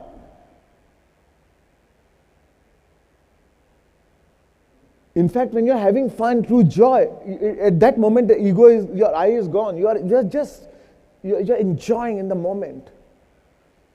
And that changes your vibration. Then you say, oh, you are having fun? Oh, so let me give you more of things that you can have more fun in life. But ego gets spiritual, but then the spiritual ego comes in. Oh, I have a facade to maintain. I am, वो नाम के आगे वो multiple उपाधिज होती है ना, क्या, and then your name. And I wear a certain robe and certain tika. Now how can I dance? What will people think of me? पूरी दुकानदारी सब खत्म हो जाएगी डांस कर दिया तो. सब ग्राहक भाग जाएंगे. So you maintain a facade. To be serious. Again, that's a spiritual ego operating through you. So don't take your ego too seriously. Even when you realize we all are work in progress, right? Spirituality is a transformation, it's a gradual transformation. With awareness, with meditation, with breath work, it's a gradual transformation happening. Maybe pehle 80% of the time we were unaware. Now the time is reducing. But there still could be a 20% time where we are still unaware. Pehle, it used to be like 10 times I used to have argument with my wife, maybe in a week. Now it has lessened to maybe 1 time in a week. But that one time when I have an argument and I slip and I know, but and then I laugh at it. Don't take it so seriously. Now ego will like to take you that also super seriously. Oh, you screwed up. Now you should feel guilt, you should feel shame. No. The moment you become aware, the awakening happened. The doors of consciousness opened. That is a victory. That awareness itself is a victory.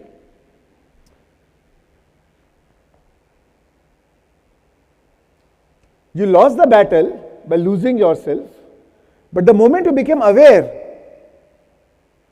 you again won the battle. Because now you are aware. Pehle you are not even aware. Otherwise, झगड़ा हो गया spouse से, अब वो मन फिर वो resentment, वो story चल रही है अंदर. Now you are aware. The moment you are aware, you are free from, and then you laugh at it. Be light-hearted about it. ठीक है यार, हो गई गलती. Next time, same thing, same situation, I'll be more aware. I will not slip myself. I will not let myself slip.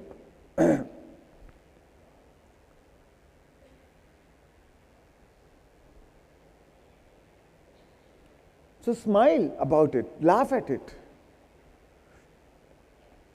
If you take your ego to be a personal problem, then that's just more ego. That is your ego trying to tell you to, oh, this is a problem in you. It is not a problem.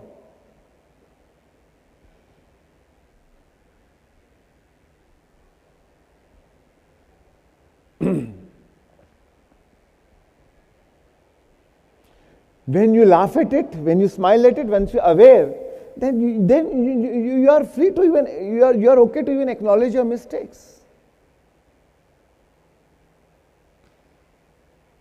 Your ability to acknowledge your mistake is what spirals you out of the loop. The loop is broken. The moment you acknowledge the mistake, then the loop is broken. First is the acknowledgement of mistake with yourself. Oh, I became unconscious. And the mistakes are the opportunity to awaken the unconscious.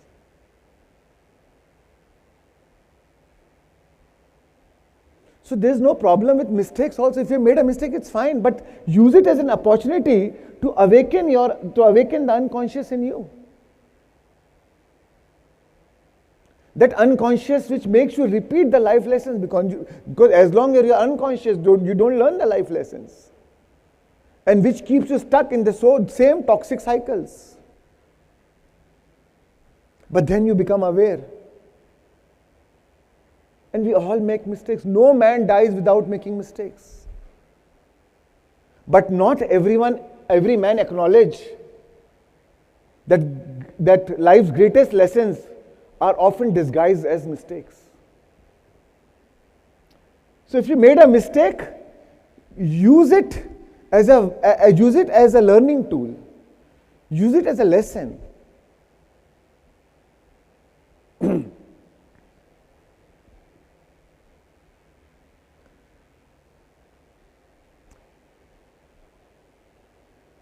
They are actually, and if you learn it as a lesson, then there are no mistakes. Then there are only lessons.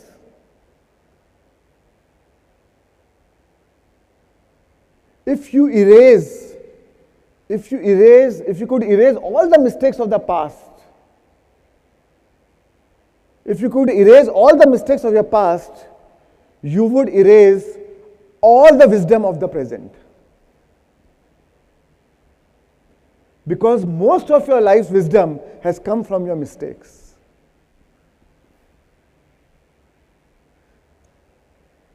So it's fine to have mistakes, it's fine to make mistakes, it's okay. But it's not okay not to learn from it. A mistake repeatedly, time and again, is a decision. Then you have decided to stay unconscious. So what is important is not to feel disappointed in your mistake. Remember the lesson, not the disappointment.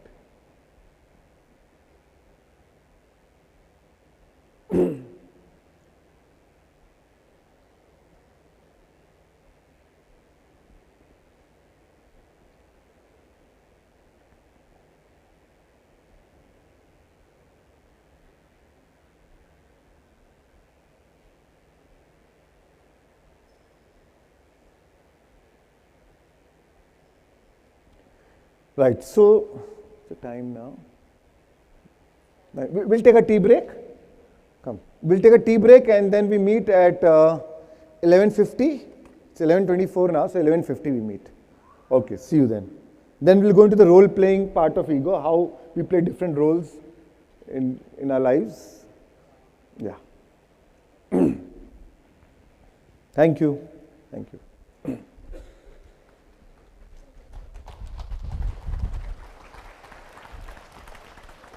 Thank you.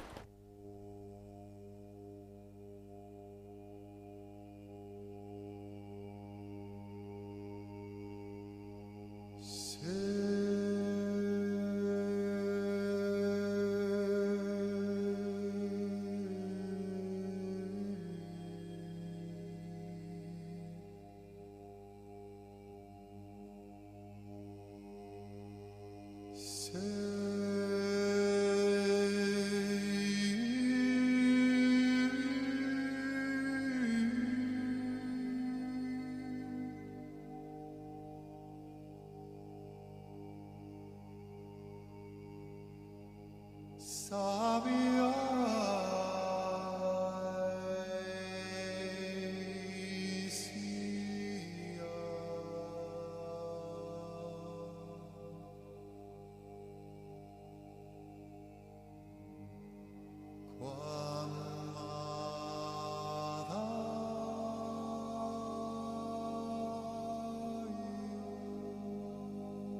Lights.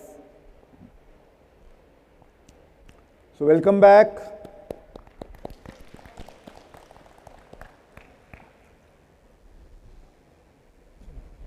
Can take one or two questions. Anybody has any questions?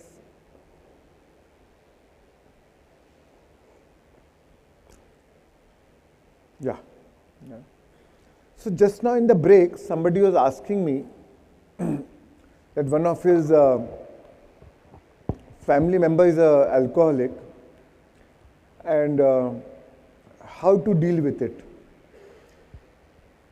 So I thought I'll also talk with everyone so that see, any family member or going through some, say, alcoholic addiction or some illness, many times we become very, naturally we are attached to them, we love them, and we become super worried for them and upset. We are obsessed ki what can we do, ab kya ho jayega, especially when there's an alcoholic, now what next can happen. You never know when they will again start drinking. And so when you are faced with any of this outside challenge, especially which you are also responsible to them, So our first challenge is not outside. Through that outside challenge, your first challenge is to again, how do you maintain your inner alignment? How do you maintain your inner calibration with your inner being? Right? And then you can be able to help them. Plus, you also do your best to help them from a state of your alignment. But at the same time, you know that it's a role in this lifetime I am playing.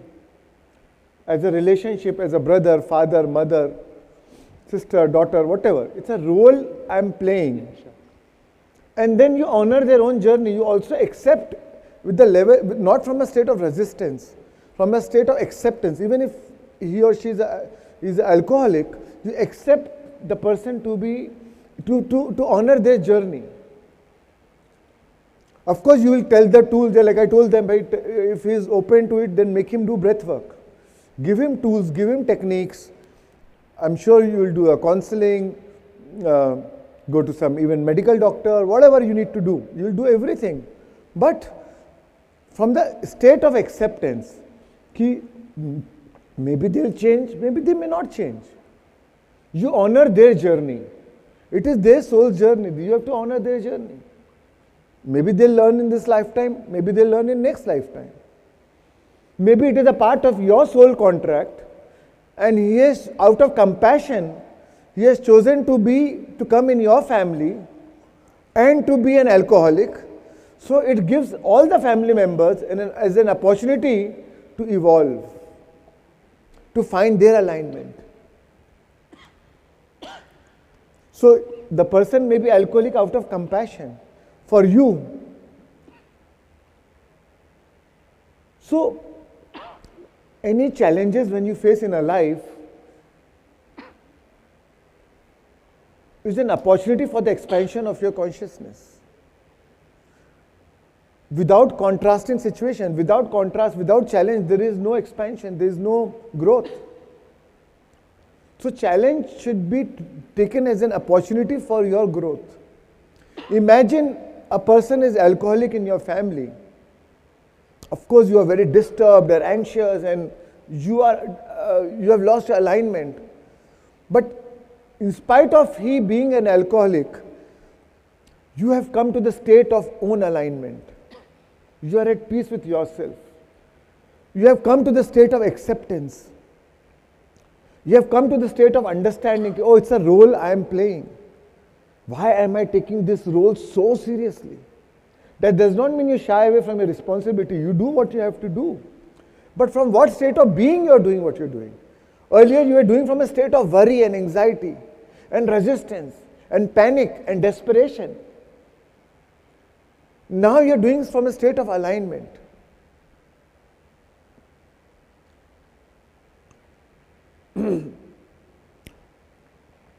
So the state of being changed. And imagine when you change that. When you change that, what a victory it is for you, for your consciousness. You feel, wow, I did it. So that person became your teacher. Right? So, and if you really want to help that person, you cannot help that person by worrying or being anxious or you yourself in that state of disalignment. You cannot help that person. So to really help the person, even in your meditations, like when I see my family going through some challenges, and so I don't, even from my children, teenage boys, they have their ups and downs in life. College anxiety, school admission anxiety, this, that. I don't wish for them that they should not face challenges in their life. I never wish for them that they should have a problem-free life. In my meditation, first I find my alignment, and in my alignment, I bring them as my object of attention. And seeing in my attention, in my visualization, I'm seeing them, they are aligned. They are connected to an inner being. They are in a state of balance, an inner joy, an inner happiness. That is all I wish for them. I don't wish that the problem should be solved. I wish that they get that inner wisdom to solve, to face that problem. Right? Yeah. So what is important is when you are, and not only a family member, whether it is a business challenge or any challenge, the external challenge is use that as a spiritual tool, as a spiritual experience to first find your alignment, and then you are dealing with it.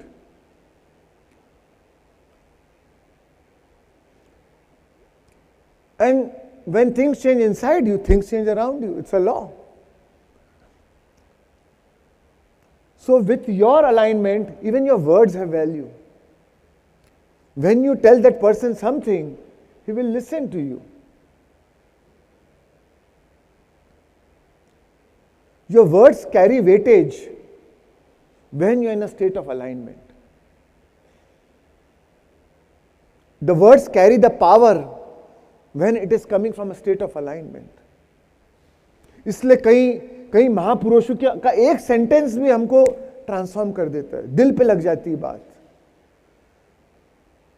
क्योंकि उनके शब्दों में इतना power, उसके साथ में इतना power है. Right? Yeah.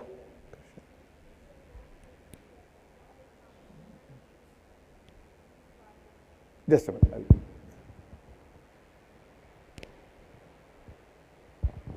So what if the alcoholic comes and violently beats you up, or the family people members up? Right. So see, all I'm giving is a pointer. Of course, you need to have a structure. You need to have your own boundaries. See, many times, especially in the case of alcoholic, the person is dependent on the substance, and but then there's a codependency. The whole family becomes codependent on that same alcohol. Not that you are having it, but that person is obsessed for having the alcohol, and you are obsessed. How he should not have the alcohol? So his dependency on having it, your dependency on he not having it. So there is a codependency, right? Plus, you have to understand that any person dependent on alcohol or any substance, the addiction is not in the substance. The addiction is never in the substance. The addiction is in the person having the substance. We all eat food. Everybody is not obese. We food morning, evening, night, everybody eat food, but we all are not, but everybody is not obese. Most of us maybe drink, but everybody is not alcohol. But suppose if you are carrying a lot of pain or trauma inside you, the moment you are lonely, that pain and trauma comes in, and you can't take your own loneliness. So you need some substance to numb that pain. And then somebody with your friends, somebody said, "Arey, let's have a beer." You took a drink, and now you felt good. Oh, that was a moment I felt good. So you start drinking, and then you want next time again. Because that moment, for that time, the effect of the substance remains. You actually felt good about yourself. So it was not about what's bad about the addiction, what bad about the substance. It started with what's good about it. But then again, next time you again want to numb that pain. And then you want more, and then you want more. And then it has its own side effects, and it has its own chemical effects on your body. And then leads to ill health, or it completely disturbs your whole body chemistry. So what you have to understand is, don't look at alcohol as a problem.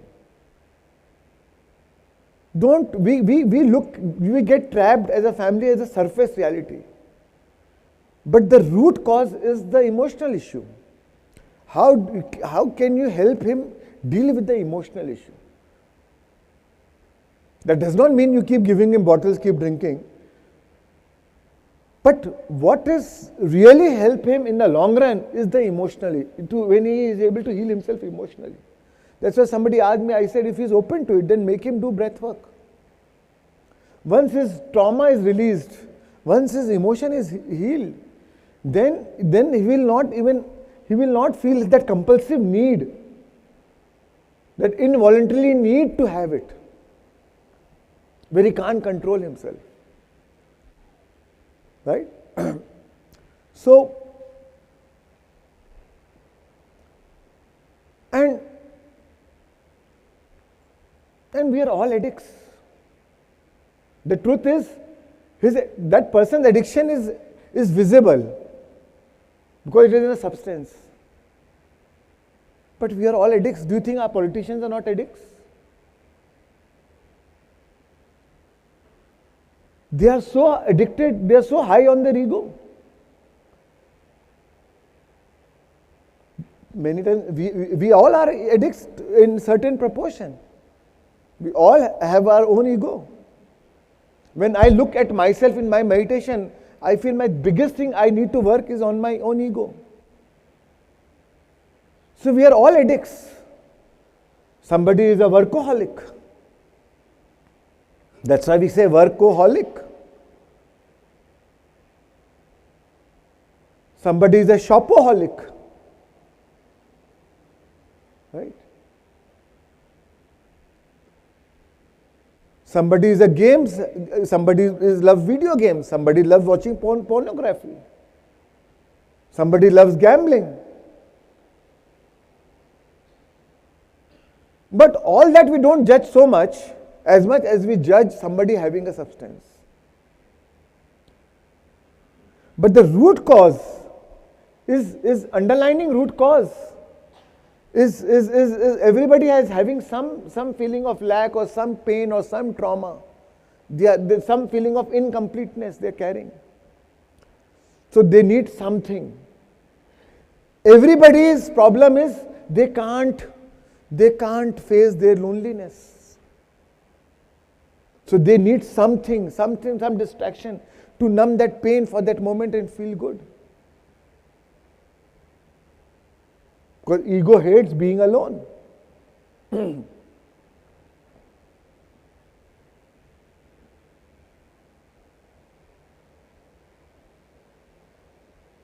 In the loneliness, ego sees its own reality.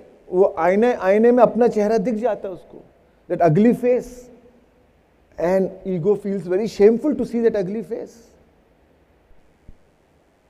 In the loneliness, the person, alcoholic person, feels guilt and shame. And they don't want to face their own imperfections. So let me numb myself. Let me drink something and be in that la-la land. So to help them, first is to help yourself by coming out of the codependency cycle. And you come out of that codependency cycle by finding your alignment. First is your alignment, then the acceptance, then the understanding that this is a role you are playing and you do it to the best of your capacity. But still it's a role. I do it and I detach. And then is their journey. And you honor their journey. Right? Thank you. We'll take more questions later. Let me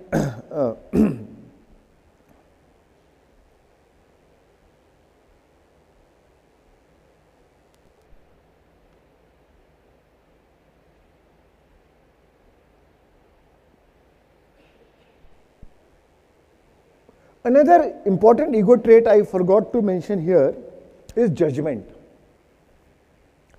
See, ego loves to judge others.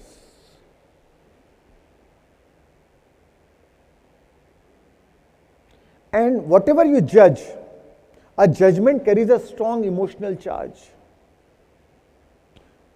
For example, when I got into spirituality, when I got into meditation, I felt a lot of calm, peaceful, and my general nature was generally relaxed. But I had a very strong judgment against people who were short-tempered.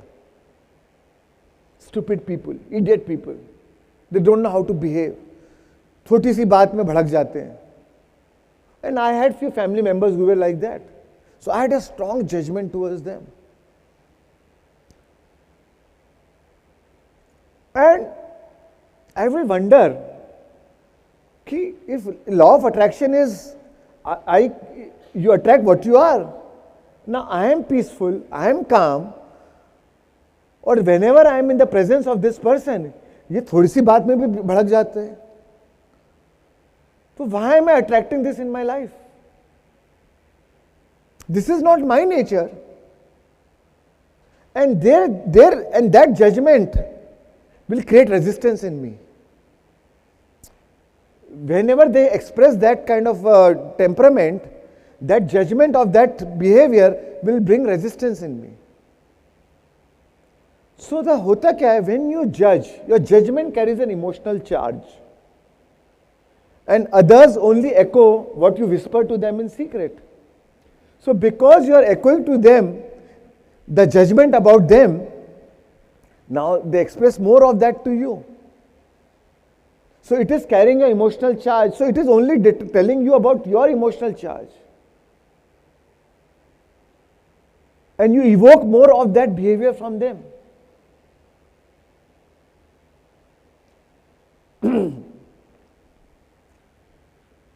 So a lot of times we feel we have a virtue, and because of that virtue, if we don't see that virtue in others, we judge them. But by doing that, the judgment has an emotional charge. By doing that, we are attracting that in our life.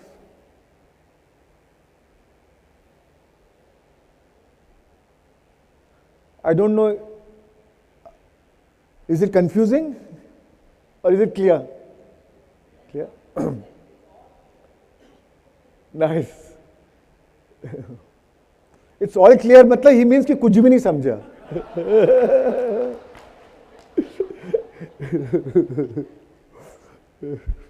Ignorance is bliss.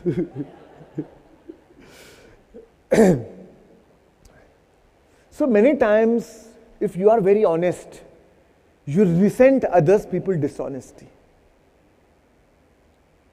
Yeah? You resent others, people greed. If you are extremely if you have a lot of integrity within you, you resent others' lack of integrity. So, the spiritual journey is about not judging anybody. You honor everybody's journey. There is no room for resistance. There is no room for the word resistance or for the word against.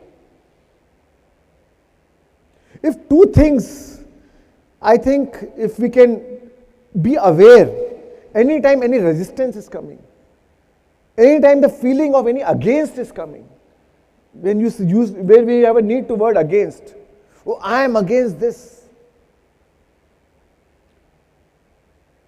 Like, I am not against non-vegetarian. I am for vegetarian.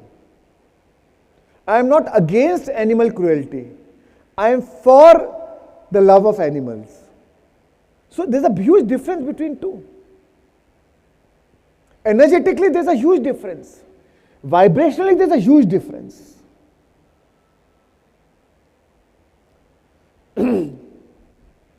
Intention same. Intention is same. But vibration is different. Karma will be same. From the physical action, I'll do the same things for that cause. But from the what state of being I'll be doing is different.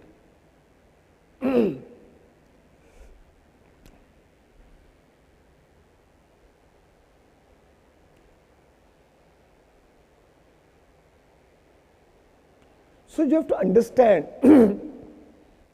many times, instead of overlooking the unconsciousness in others, their behavior is out of their unconsciousness. By judging that behavior, you are making their unconscious your own identity. Instead of looking the unconsciousness of others, by judging, you make it your own identity. And what is doing that? What is making it your own identity? The unconsciousness in you. So the unconsciousness in you, and that unconsciousness is what? Ego. Ego is unconscious. Ego is unaware. अब आपने अपने आप में तो सब आपका अच्छा है, तो अब ठीक है, तो किसी की बुराई पकड़ के ही बैठ जाओ. Ego loves that. कहीं ego has to survive in this three-dimensional reality. He needs always somebody on the other side. If you think everybody is good, everybody is fine, then ego is losing its existence.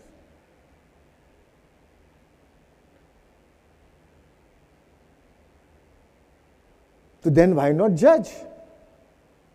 अगर आप में एक वैराग्य का भाव आ गया कि चलो यार, I don't need some expensive cars, I don't need some expensive things in my life, I will live a very simple, basic, simple life, minimalistic life. Again ego seeps in. ये सब दुनियादारी, सब माया जाल में फंसे हुए लोग हैं. बेवकूफ कहीं का, गाड़ी में बड़ी महंगी महंगी गाड़ी, क्या है, जिस दिन मरेगा क्या साथ जाएगा, क्या लेके आया था, क्या लेके जाएगा. And you feel so good.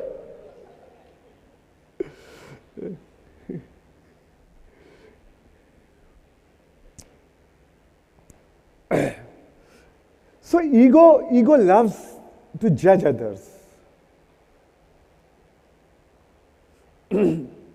But your subjective mind has an impact on the objective world. When you have a subjective mind, it will has an impact on the objective world. The observer affects what is being observed.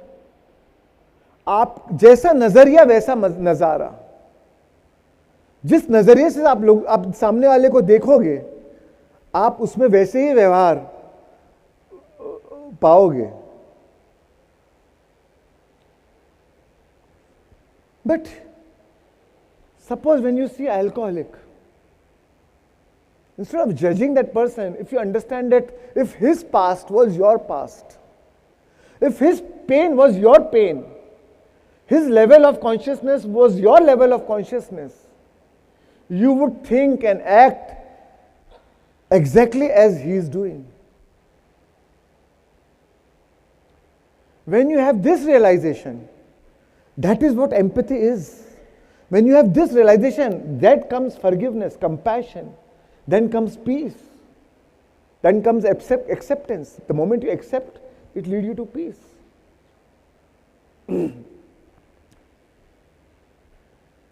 इसलिए when you change the way you look at things, the things you look at change.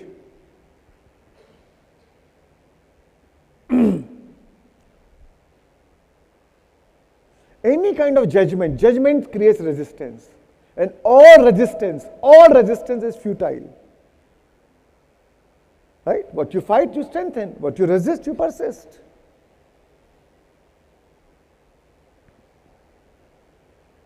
And most of the life, Buddha said pain is inevitable, suffering is optional, right? So most of the human pain, most of the suffering that we go through is actually unnecessary. It is self-created. Because the unconscious mind and an unobserved mind is running your life. That is the ego which is running your life. Any pain, any suffering that you create here, that you feel, is always some form of non-acceptance. Some form of non-resistance, some form of unconscious resistance to what is. You can see any time if you are suffering or going through pain, it is some form of non-acceptance, some form of resistance, unconscious resistance.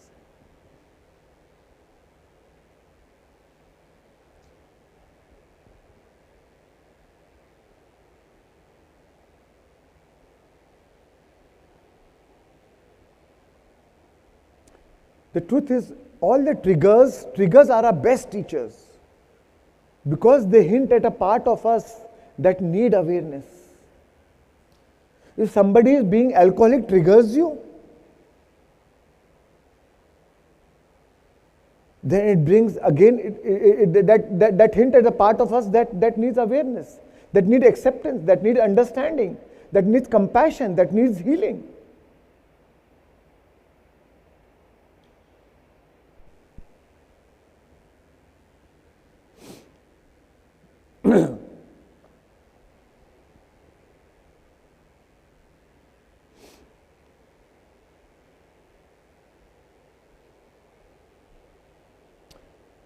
Whatever you sincerely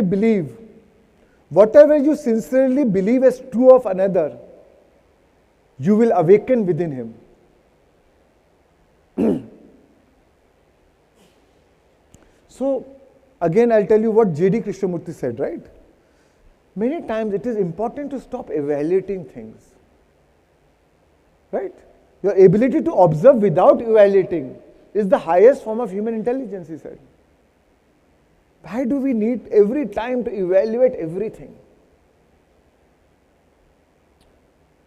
See,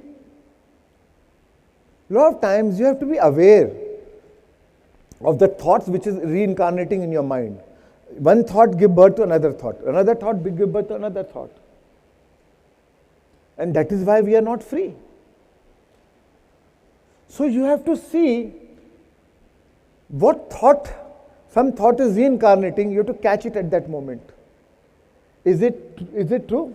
Is it necessary? Do I need to form some opinion about somebody? Do I need to judge somebody? Do I need to evaluate certain things? Or certain situation or certain person? If I don't need it, why do I even entertain it? Why do I even feed it with my attention?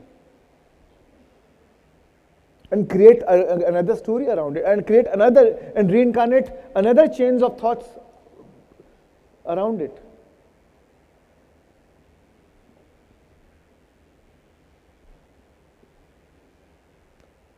The more unnecessarily thoughts you have in your mind, the more unneeded thoughts that you have in your mind, the less your positive thoughts has a potency to manifest. Because so much of those unnecessary thoughts are consuming that energy, your creativity energy. So now you have less creative energy left for your positive thought to manifest. So you need to, any clutter, remove it. Every day we meditate, we're in a state of alignment, we get up. And then you see your mother-in-law. And the alignment goes away. And the judgment comes. The resistance comes. Or you go and meet your office boss. Whatever, you know. Hota kya, we start our day with alignment. But then throughout the day, तो it's like, you know, आपने शुरुआत तो अच्छी की बीज बो के, एक अच्छा बीज बोया, पौधा उगने लगा, बट दिन भर में आजू बाजू पूरे वीड्स उग गए, कचरा कूड़ा उग गया. तो next day when you again come back for meditation, तो आप पहले तो आपकी एनर्जी वो कचरा कूड़ा काटने में जाती है. वो जो बीज आपने बोया उसको सिंचित करने के लिए आपके पास एनर्जी बची ही नहीं. That's why we are not progressing on the spiritual path. रोज सुबह गाड़ी पटरी पे चढ़ती है, दिन भर में फिर उतर जाती है, नेक्स्ट डे फिर पटरी पे चढ़ती है, दिन भर में फिर उतर जाती है.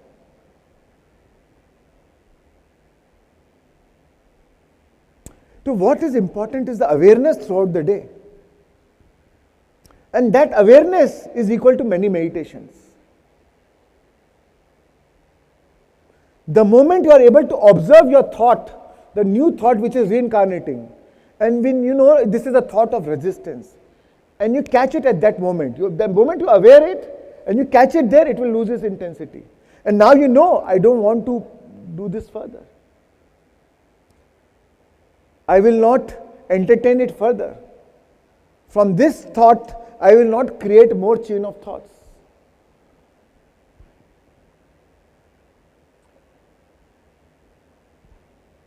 That is meditation. That is again a meditation. So that means you started your day with one meditation. The moment you catch that chain and you did it, that was another meditation. The moment you did another time, you did another meditation. So it's like you can do many meditations throughout the day. हम कर क्या कर रहे हैं? ध्यान में भी तो ये कर रहे हैं ना भाई, विचारों को कंट्रोल करना, शून्य में आना.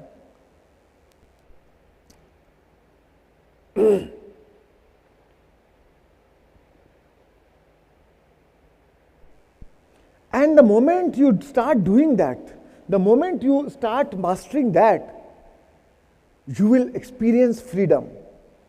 Because now you're not bound by that involuntarily compulsory background commentary going on non-stop. Now you know I am free from it. I decide what thoughts to incarnate.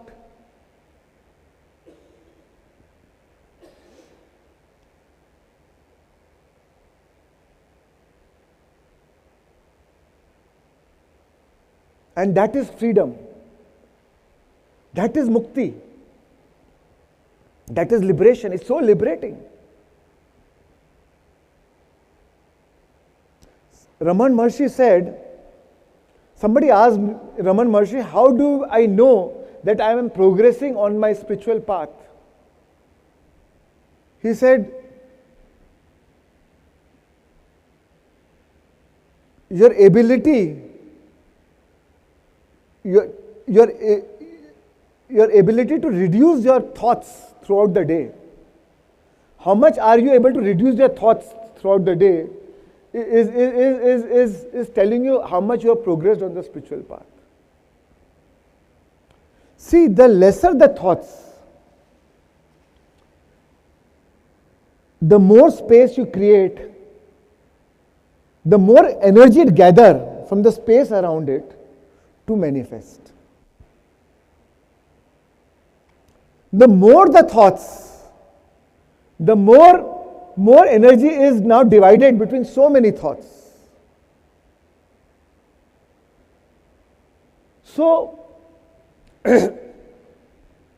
you have to be conscious of thought. What thought I am doing it? What thought I am entertaining?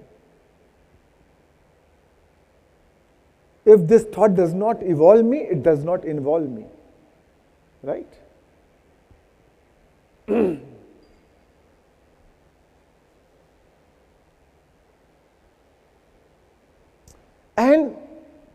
And you repeat what you don't repeat. The universe, when you judge somebody, the universe only brings the aspect of others what is active in you. Actually, every judgment is a self-confession. It's a confession. Somewhere that part is still active in you and you don't want to acknowledge it. That's why you are judging.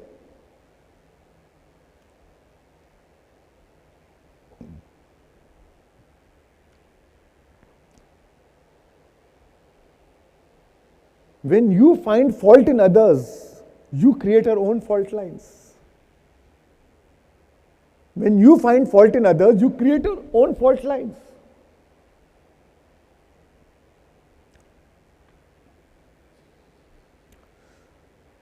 Rumi said, if you're looking for a friend who is faultless, you will be friendless.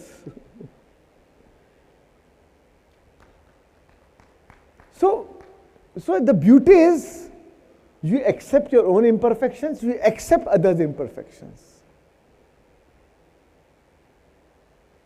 Don't look for perfection in anything.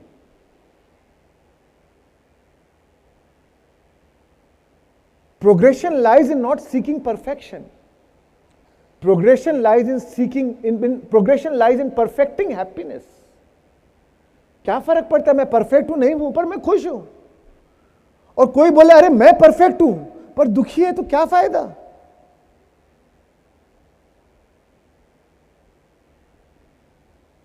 sometimes that obsession to that perfection creates so much of stress. I rather be imperfect and be happy than be perfect and unhappy.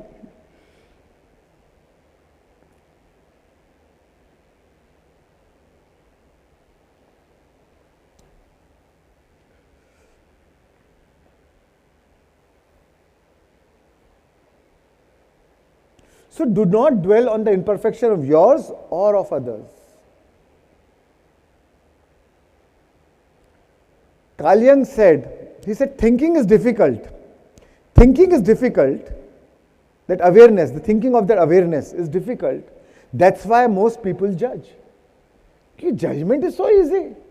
It doesn't require any accountability, any reflection.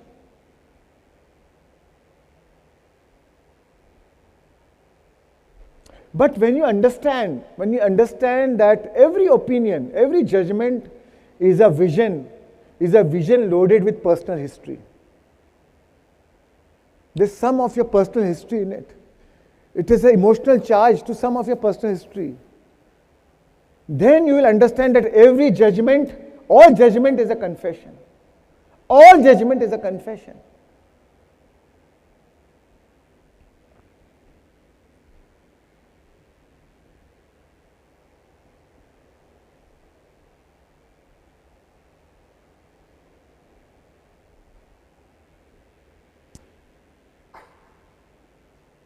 Many times people, as I told you in spirituality, we have so much of judgment towards others in a non-spiritual approach to life or non-spiritual being of life. Or as I told you that if now I don't feel to manifest anything, I am just happy, I am in the flow. But then I judge others who want to manifest, who want materialistic things. But many times when you are criticizing others for, say, their abundance,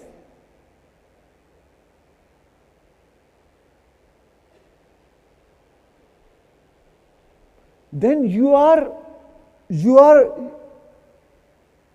the vibration that you are sponsoring to the universe, or the vibration you are offering to the universe is, I don't like abundance. Because universe don't know, is it that criticism is for somebody else or it's for self-criticism? All you say is, I don't like abundance. And that is what you'll attract in your life.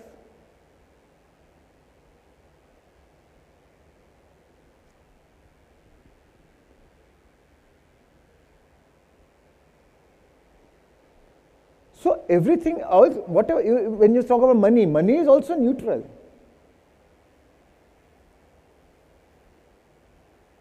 If it isn't the root cause for all happiness, it is also not the root of all evil either.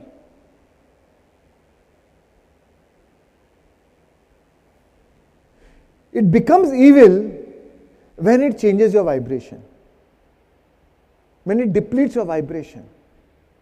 Many times people start humbly, right? When you have nothing, but when now you have attained a lot of money, now with the money, the ego seeps in. Now you all of a sudden you have become arrogant. आपके चाल ढाल बात करने का तरीका ही बदल गया. So now your vibration, earlier you had a good vibration. And now your vibration changed. Your vibration went down. Then it became a cause of evil. But same money, you can use it for the cause of others to spread goodness. Then same money helps you to further uplift your vibration. So money is not the root cause of all evil. But it is true because normally it is true in a sense because most of the time it changes your vibration. It depletes your vibration because the ego seeps in.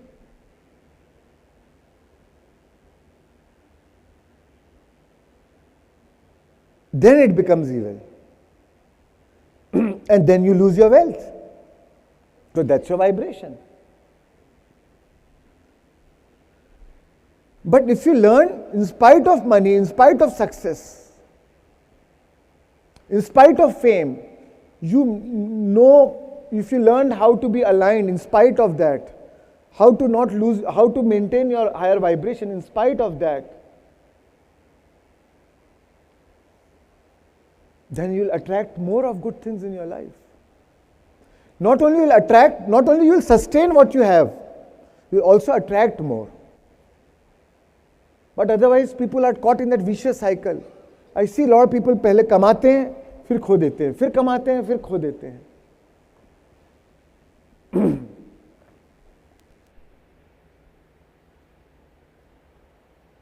So now let's go to ego roles. The role playing which ego does. So as an ego, as a personality, as our persona, our personality self, which is our ego, our identity, we play multiple roles in our life, right? So for example, we play a role of a villain or a perpetrator or of a victim. These are all temporary roles that we play. So one role is of villain or perpetrator, right? So,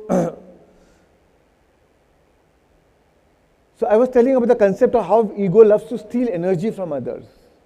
So there's a personality within, like even in the family dynamics, if you see all the family members, somebody will be a perpetrator, somebody will be a victim, somebody will play a role of poor me. So like perpetrator, how does perpetrator steal energy from others? By misbehaving, by shouting, by force of loudness, by threatening, by trying to take the center stage. And the other people who are next to them feel threatened, feel scared. When they feel scared, their energy is lost. And the other person has stolen energy, the perpetrator has stolen energy from the victim.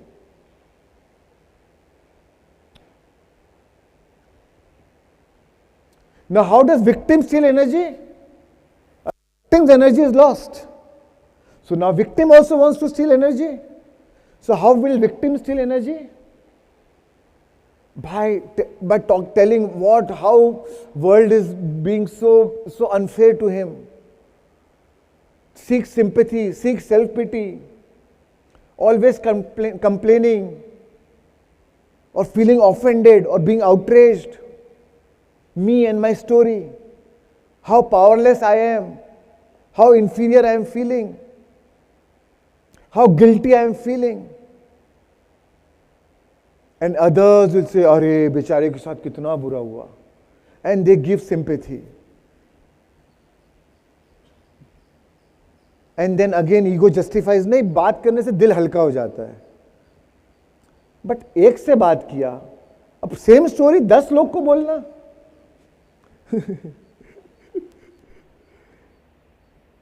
So that you want more and more sympathy. And then everybody knows कि ये कितना बेचारा है, कितना उसके साथ गलत हुआ. So we are in this cycle of stealing energy from each other. Perpetrator, victim, you know. Sorry, go one by one, yeah.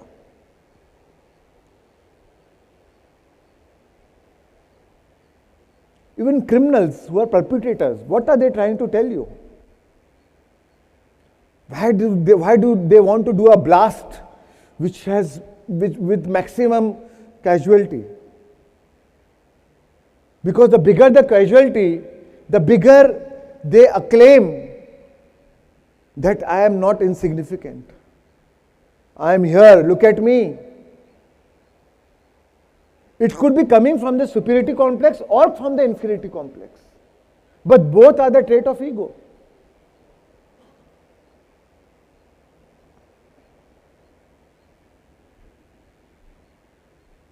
A lot of politicians, and I am not against politics.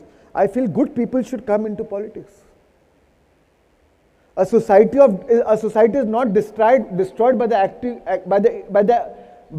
activity of a society is not destroyed, but by the inactivity of rascals.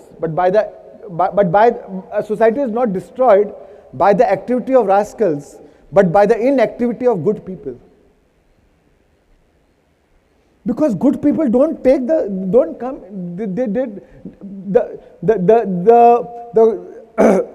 The paradox is, good people who don't have an ego, now they don't seek power. And those who have ego seek power.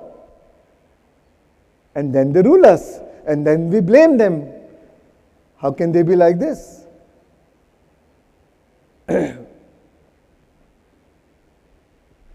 But if good people leave the space for the egoistic people to come, then what are we expecting?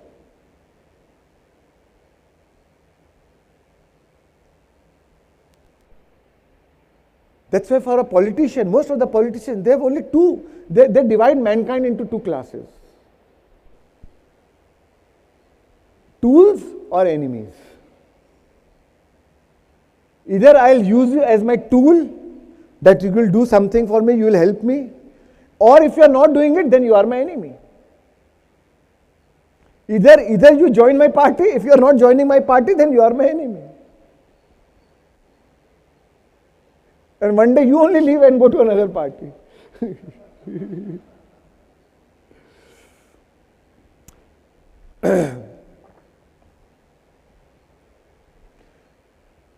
Same way, a highly egoistic person also behaves the same way.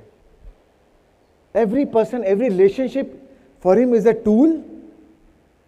कुछ तो मतलब मिलेगा मुझे इससे. Some bargain, some calculation, some negotiation. और या तो मेरे कोई काम का ही नहीं है. तो all of a sudden you don't care about that person. वो क्या बोलते हैं, दूध में मक्खी निकाल के अलग कर दिया, फेंक दिया. अब मतलब खत्म. अब now it doesn't matter to you. I don't matter to you, or you don't matter to me.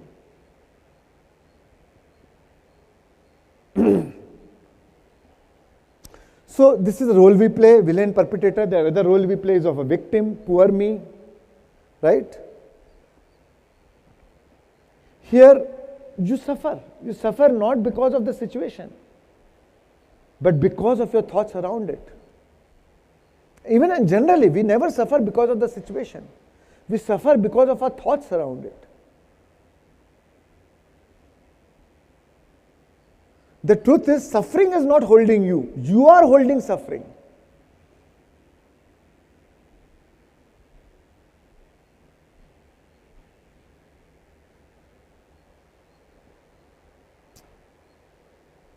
And why do you play the role of victim? Somewhere victim feels I am morally superior to others.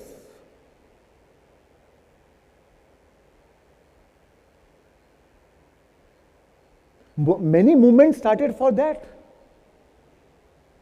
It has become very fashionable to things to do these days, you know. Black Lives Matters, gay rights, women rights. But where are you? Where are you? You are never. We are all gods. Many times it comes out of that victimhood.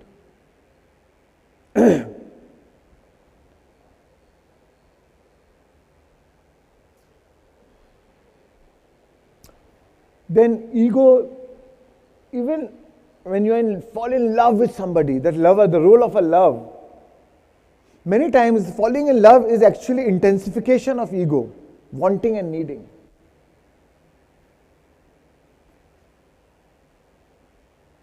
What do you do when you fall in love? You say, I will play who you want me to be, and you will play what I want you to be. So I will fulfill your want, and then you fulfill, but you behave the way I want you to be, and both play that role. इसको ये अच्छा लगता है तो मैं ऐसा रहती हूँ, उसको ये अच्छा लगता है तो मैं ऐसा रहता हूँ, बट फिर शादी हो जाती है. अब कितने दिन झूठा ड्रामा कितने दिन चलाओगे? फिर बोलते अरे ये रूप तो मैंने देखा ही नहीं, शादी तो मैंने किसी और से की थी, ये कौन आ गया? But the truth is, true marriage or true marriage is where there is no wanting from each other, where you share your wholeness with each other. The beauty is when you share your wholeness with each other, where you share your imperfections with each other, where you share your acceptances with each other. That's why marriage is a lesson in unselfishness.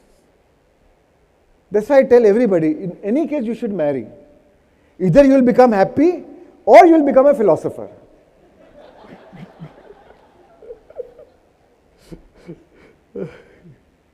Socrates said, I am a philosopher because of my wife. उसकी wife गरम गरम चाय उसके सिर पे डाल देती थी.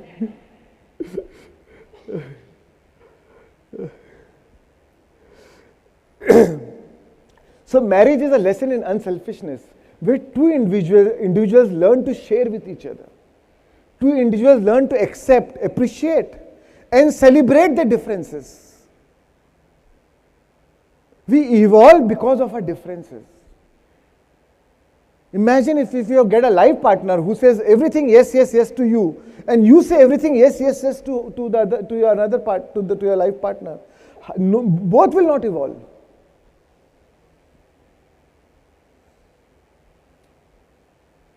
It's like my unconsciousness in me say yes to your unconscious, and that other person unconsciousness in that person says yes to others in unconscious.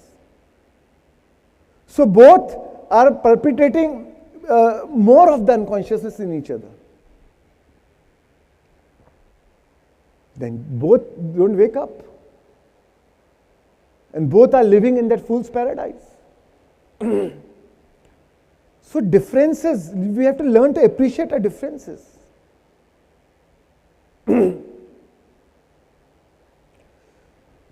Then self-definitions. You know, we give ourselves so many roles we play. So again, lover is a role you play in your life. We have to understand that. Victim is a role, perpetrator is a role. All these are roles that we play. We give ourselves self-definitions like, oh, I am a farmer, oh, I am a trader, oh, I am a spiritual teacher, oh, I am an army man, I am a doctor, I am a lawyer, I am the boss, I am the subordinate, I am a housewife, I am an artist, I am a performer. Whatever roles, you have to understand it's a role we play. But what happens is whatever role we play, we take that role so seriously.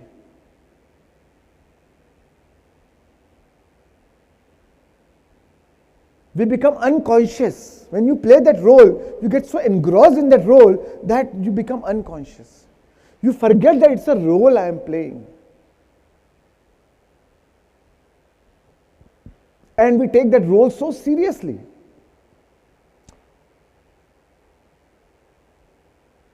And what happens is that role is needed when you are doing that role for your duty, for your whatever you need to do. But we take that same role where it is not needed, where you needed to drop that role, where you needed to take out that hat. If Satish ji is a commander of the army, of the Air Force, what will happen if he comes home and be the same commander to Shweta ji? Sab gadbad. When you come home, you have to surrender to your wife, right? We all do.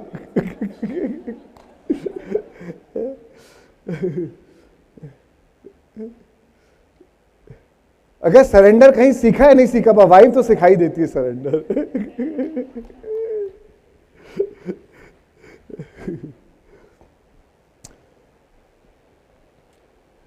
So we have to perform, we have to understand, we have to be always aware that this is a role I am playing. When you know that this is a role I am playing, this is a temporary role I am playing, then there comes spontaneity, light-heartedness.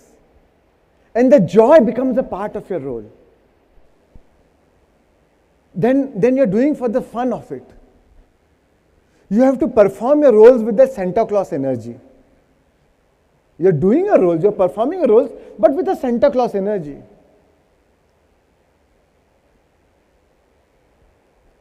With that fun, light-hearted energy. Not serious.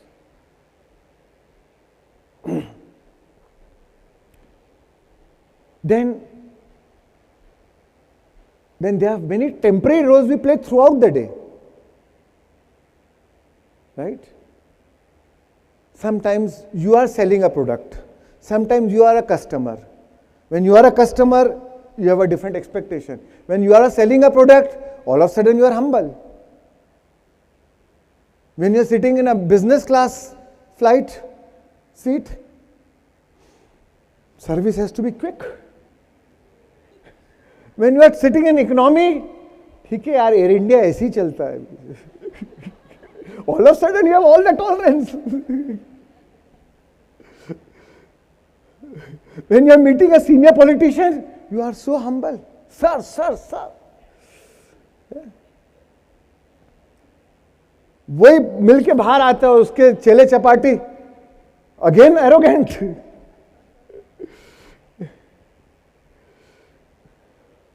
So we keep identifying ourselves with the respective roles and keep changing our behavior. How funny it is. Because every time we play that role, we become unconscious.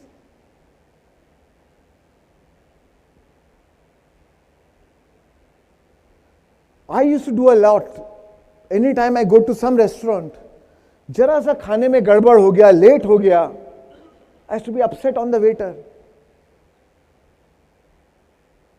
क्योंकि अरे इतना पैसा दे रहे हैं, किस बात के लिए आए हैं, इतने महंगे रेस्टोरेंट में क्या ये सर्विस के लिए आए हैं.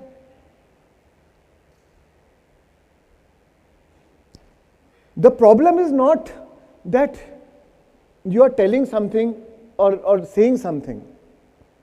The problem is, my problem was not कि भाई सर्विस जल्दी लाओ यार. The problem was I was so irritated and lost my alignment and took my role so seriously that I lost my alignment in that moment. I was actually very upset and angry.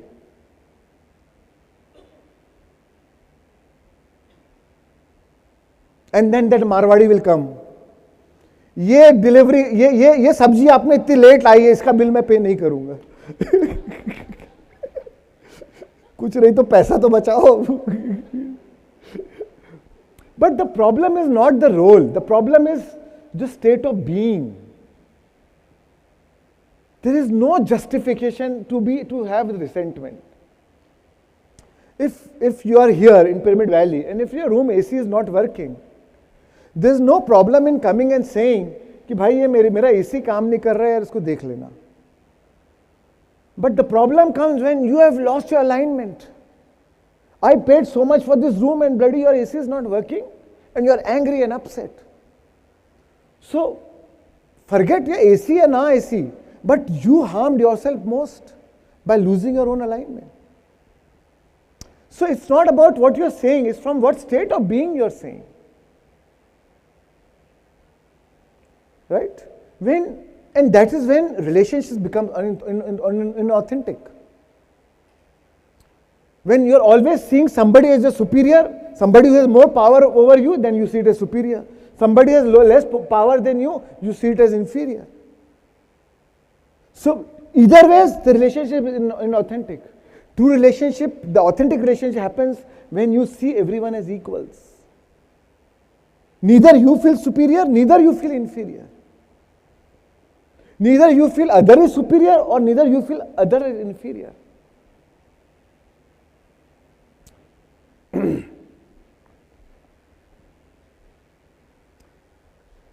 Then happiness, many times we play happiness as a role. We maintain that facade, that I am happy. We become inauthentic to our own emotions. Inside we are angry, we are upset, we are depressed, but outside we maintain that facade. Many times lack of expression leads to depression. And when you maintain that facade, sooner or later, that reality will hit you. You feel a breakdown or you feel overreaction, complete outburst.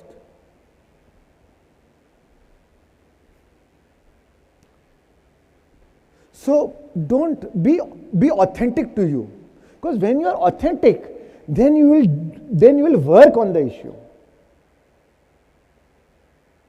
If I am upset, if I am going through some sadness, we don't have to say, oh bad sadness, go away, go away, go away. Oh, if I am sad, oh, that is my vibration, and then that will manifest. It's not like that. See, the good news is, there's a gestation time between your vibration and your manifestation. And that gestation time is to your advantage, because it gives you time to correct yourself. It gives you time to course correct your emotions, to transform your emotions. The solution is not resisting it. What you resist, you persist. The solution is not suppressing it. The solution lies in dealing with it, transforming it.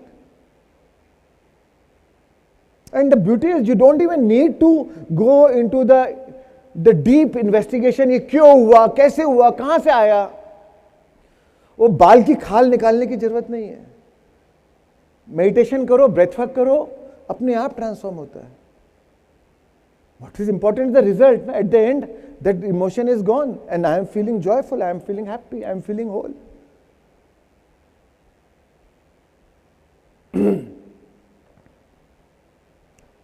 I've seen in many cases where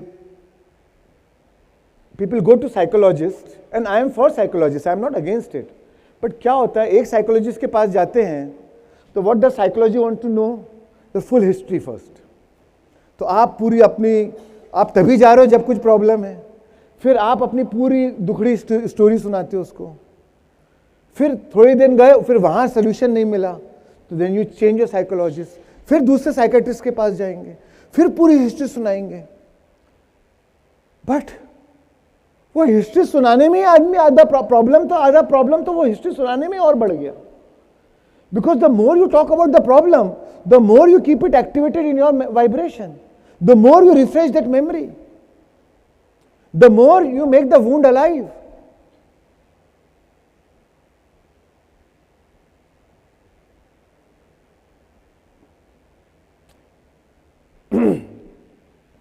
So no good thing comes out of when you keep talking about your problem, when you keep talking about your issue. Focus straight on solution है, बस solution पे act करो ना, work on the solution.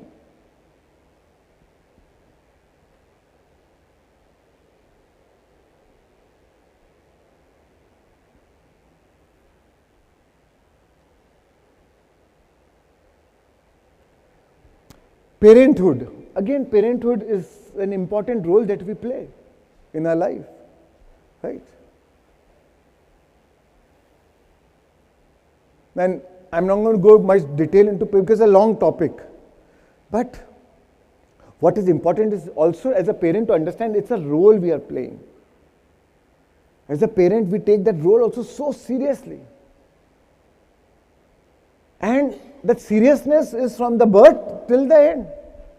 जब बच्चा 21 साल का हो गया, 24 साल का हो गया, when we needed to back off. Where we needed that child, we needed to back off for the child to become independent.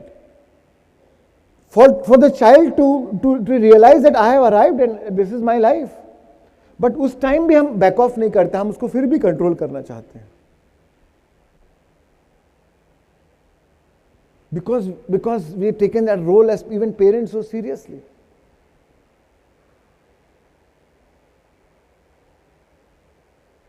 Conscious parenting की बजाय the parenting becomes conscious suffering.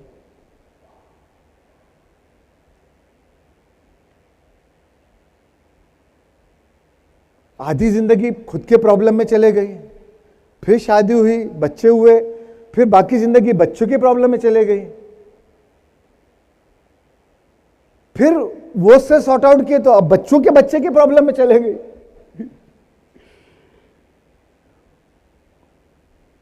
So we take that role so seriously. We have to understand that parenting is also a role. As Khalil Gibran said, your children are not your children. They are the sons and daughters of life's longing for itself. They come through you, but not from you. Right?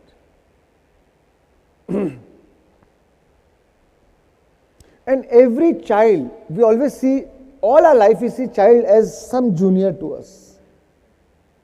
We are some superior, child is some inferior. We see the child from a place of a pedestal. Right? But we are human beings.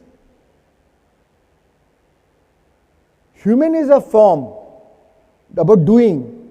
Being is formless, about state of being. So, the child, what needs from you is not about just doing, not just the form, but your being, where you are fully alert, completely present, being that your touch, your attention, and your ability to see him as equals, as a soul. Because the child is also soul. Maybe he is an older soul than you. Maybe he has come to teach you.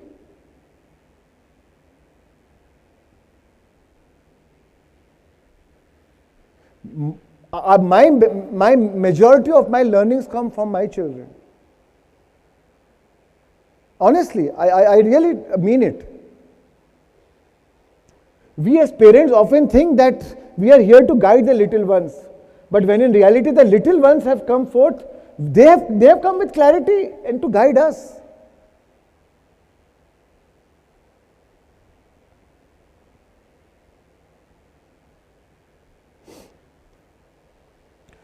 And that's why the longing of every child is to be recognized on a being, on the level of form, or on the level of being, not on the level of form, but on the level of being. Being is when you recognize the conscious, when your conscious recognize the consciousness in him or her, in your child.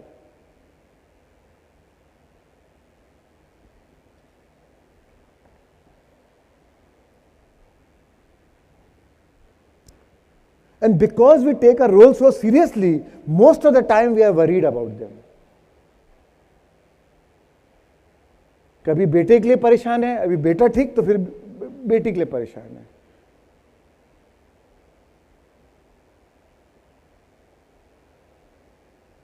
But the truth is, you cannot worry about someone and love them at the same time. But most of the time we mistake the emotion of worry for the emotion of love. प्यार है इसलिए चिंता तो होगी ना.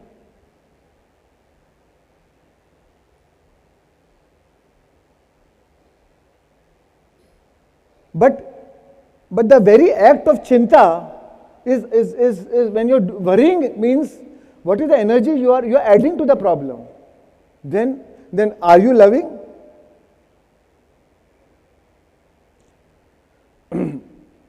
Your intention may be good, but in effect, vibrationally, energetically, you are not loving them.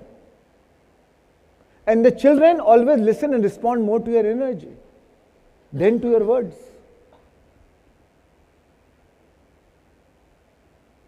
If the parents are worried about anything in their life and they bring their worry home, the children as a sponge observes that energy.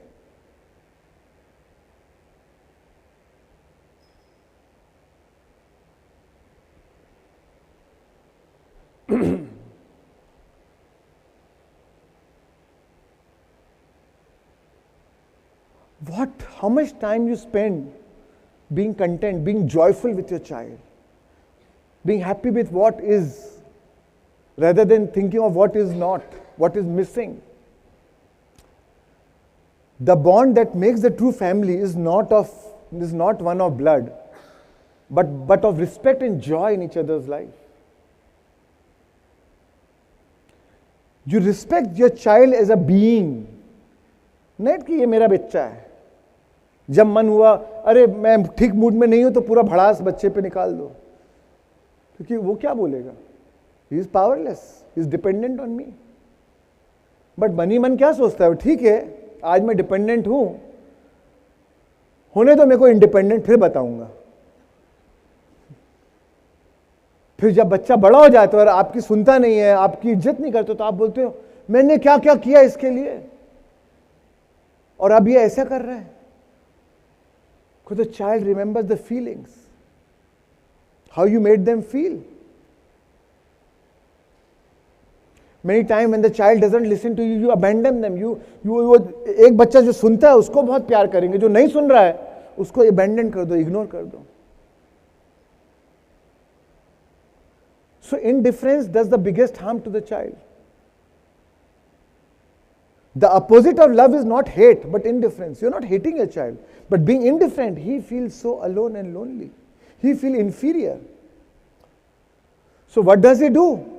He said, okay, if my pretension, if I cannot express my true emotions, but if my brother or my sister say yes to my parents, and they get all the love, so let me suppress my true emotions and also say yes to my parents so that I also get love. So that means I rather be inauthentic to me, but seek love. Because the love is the basic need of a child. They need love. And to get love, they will compromise their authenticity. So the child compromises the authenticity. But the relationship with the child, of a child with the parent, as a child becomes the relationship with the world. When they grow up, the same relationship will become the relationship with the world. When the relationship with the parent becomes inauthentic, then the relationship with the world becomes inauthentic. They will not have a good relationship with their spouse, with their friends, within the business community. Nothing will have an authentic relationship. Because every time they will feel or they have to pretend to get validation, to seek others' approval.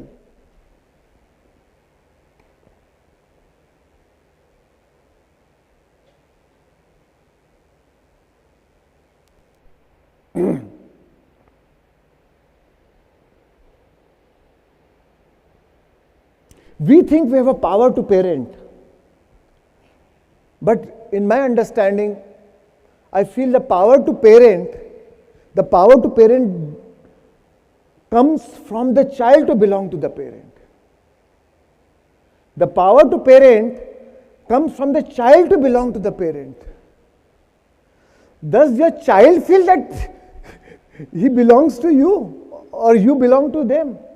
I feel my children belong to me. But what about, does the child feel that?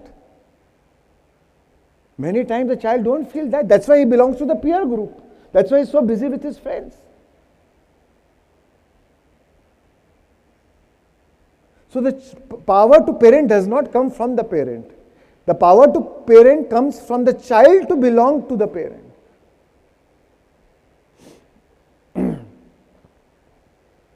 And what happens is when we feel the power to parent, we feel more threatened, we feel more dominating.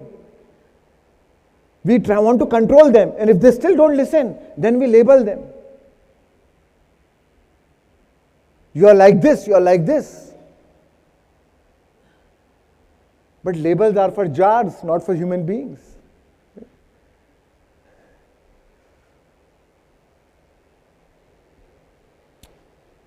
The truth is, the sign of great parenting is not the child's behavior. The sign of great parenting is the parent's behavior.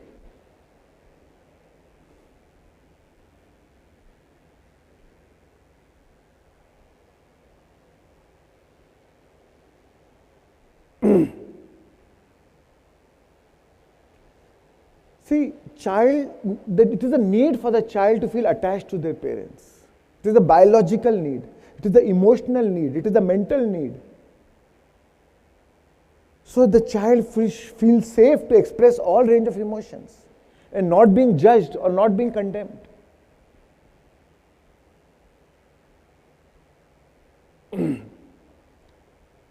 When the child craves for attachment, and for the sake of that attachment from the parents, if he has to suppress his feelings, if he has to bury it underground, then what happens is he locks the room and he suffers alone. Because he can't express that, but he's feeling it. So he suffers alone.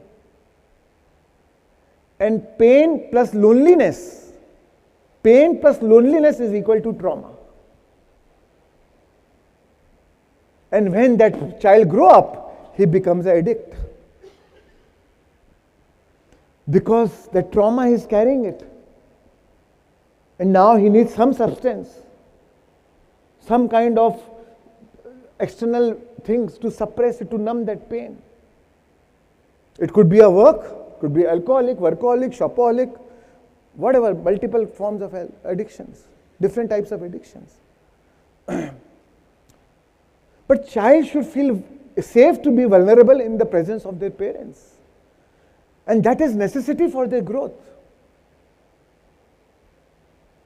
When the child sees that I was angry, I was upset, but my mother and my father were so receptive, they were so acceptance of that, and they behaved this with so much of calm and grace. That is what then the child learns.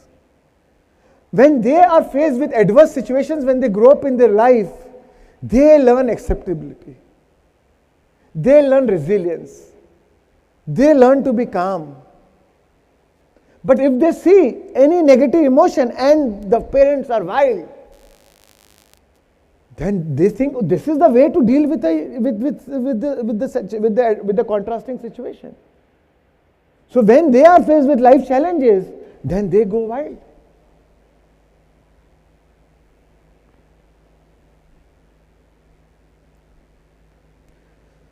And that's why it is important, many times also it is important for, nowadays we become helicopter parenting, right? We want to fix everything for them. But many times it is important to let the child fix things for themselves.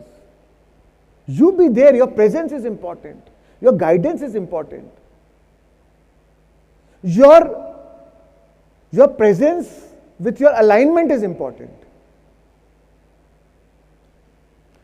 You have to surrender to their soul's plan. Because life is a pain, life is unpredictable. If you fix everything now, then when they go through life challenges, they don't know how to handle it. That is the problem with many of our youngsters today. Parents have fixed so much for them, but when they go to their college or their university, or they will face this challenge, or when they join business, and then they are going through anxiety. They don't know how to handle stress. They don't know how to handle contradictions.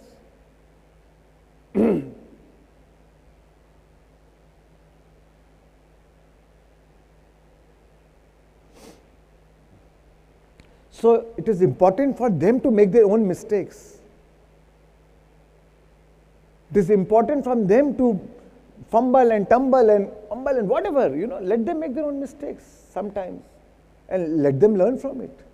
Teach them the learnings, the lessons.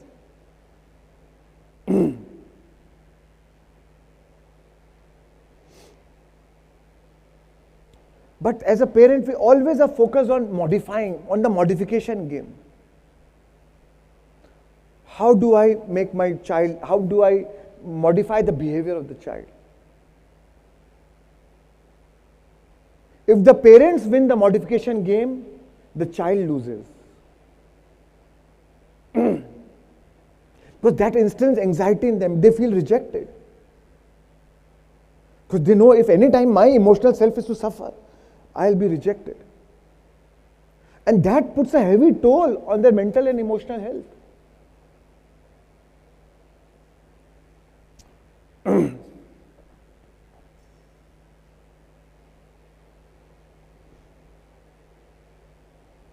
And this immediate emotional modification behavior, or every time trying to fix them, the child never learned to discover their own identity, to develop their own way. They never get to figure out who they are. They never get to hear their own soul calling from within. They never get to hear the beat of their own essence. And this is where the disconnection is.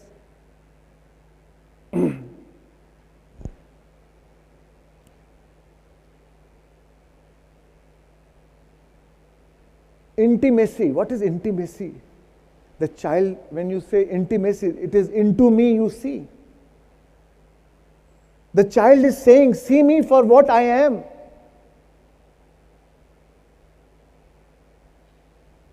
But all the child sees being reflected back of the parents' ideation of what they should be.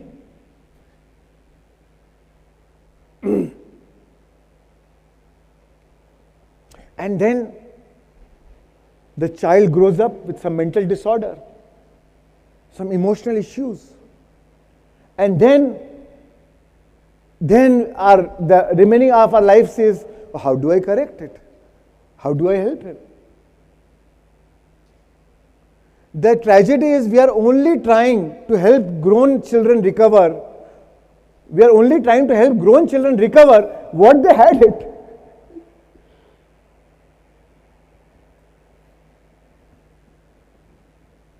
But as a parenting, if we understand the parenting, if we understand the psychology of parenting, if we understand their brain chemistry, their biological, a child is different at a different age. At a different age, their body chemistry is changing. But we think everything is same child. But if you get the first few years right, you will never need to spend the rest of your life trying the remedy of parenting.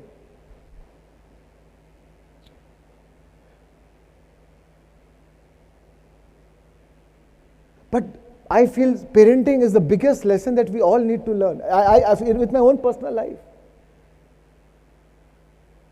Nobody gives us the manual for producing a child. बस शादी हुई बच्चे पैदा कर लो. But कोई सिखाता नहीं है, कोई सर्टिफिकेशन नहीं है कि भाई बच्चा पैदा करने के पहले ये अंडरस्टैंडिंग, ये नॉलेज आपको होना चाहिए. Then you deserve to become a parent.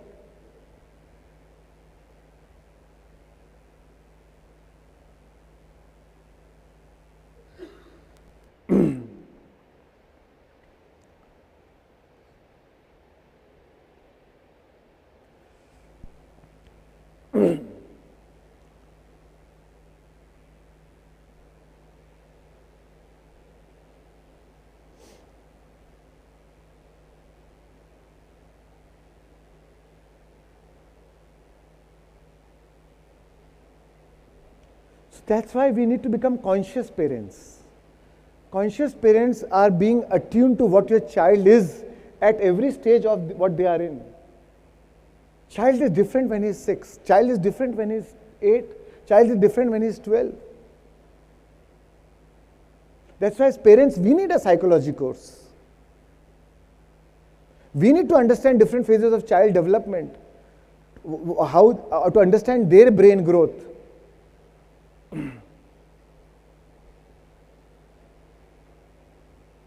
Actually,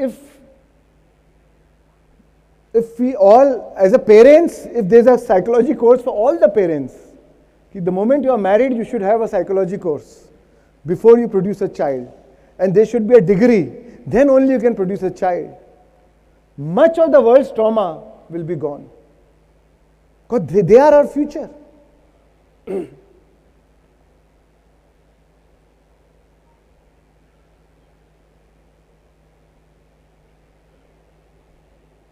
Much of the mental illnesses is gone. Most of the mental illnesses come from the childhood trauma. Most of the mental illnesses. Research shows that 99% of the mental illnesses are not inherited.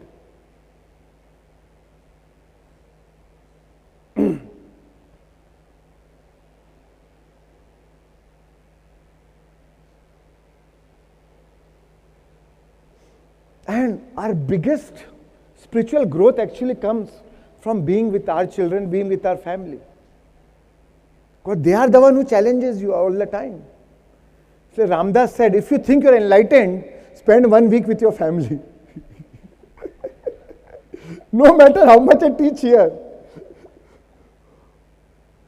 एक बार family के साथ कुछ दिन बिता लो तो पूरी spirituality का भूत उतर जाता है. The reality hits you. Because they are your mirror, they tell you where you stand. I may go with a lot of spiritual ego, oh, I am such a spiritual master. But when your child triggers you and you lose, then you know where you stand. Right?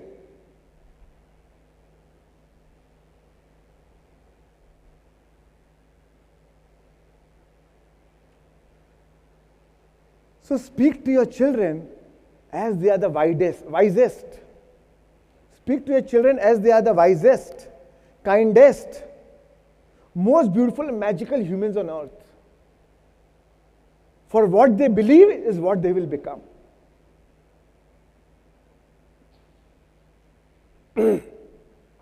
Catch them doing right rather than doing wrong.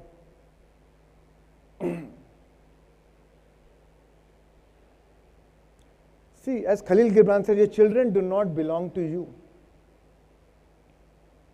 Actually, no other life belongs to you. If other life has chosen to be with you, please cherish them. It's a tremendous thing, it's a blessing. Be grateful that soul has chosen to be with you. They've chosen to be your parent. What a blessing it is. That soul, you too had come, but soul has multiple choices. Which parent to come forth from. But in spite of so many choices, soul chose you. What a blessing it is for you.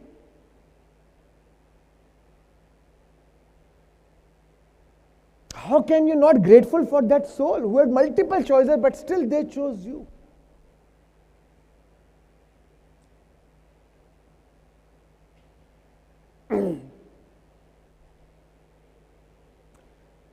Then the role playing is another ego we play at work. Again, work with the bosses we are different, with the subordinates we are different. With the feeling of competition, comparing, ego is always active.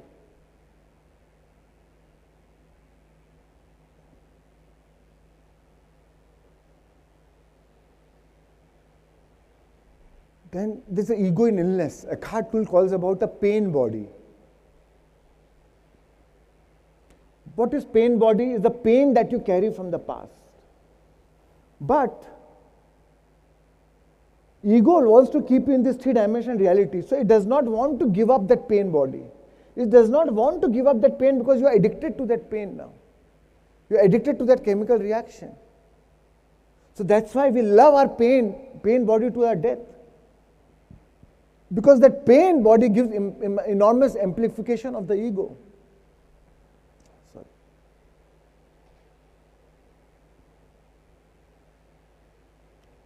So many times, subconsciously, people love their illness.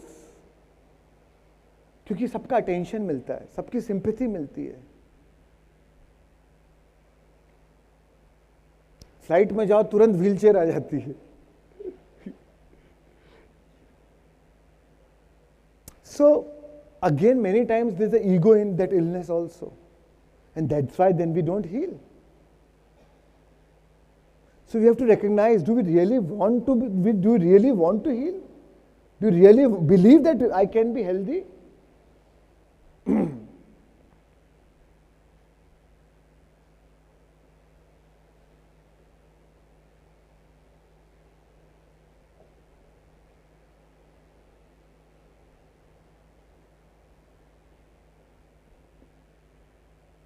And when you are unhealed, when you are unhealed from inside, you find offense in pretty everything that someone does.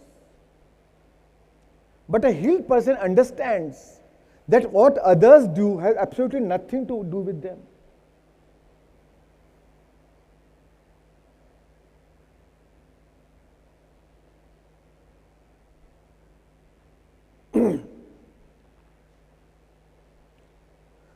Collective ego, I've spoken a lot on it.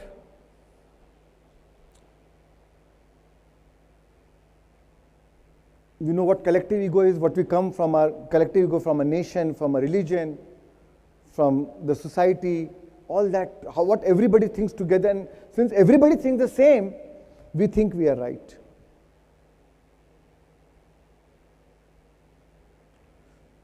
So friends, again, as I told you, ego is not wrong. Ego is only unconscious. That's why Buddha said, wear your ego like a loose-fitting garment.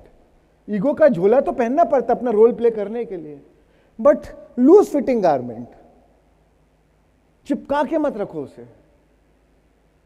जब मन किया उतार दिया. Right?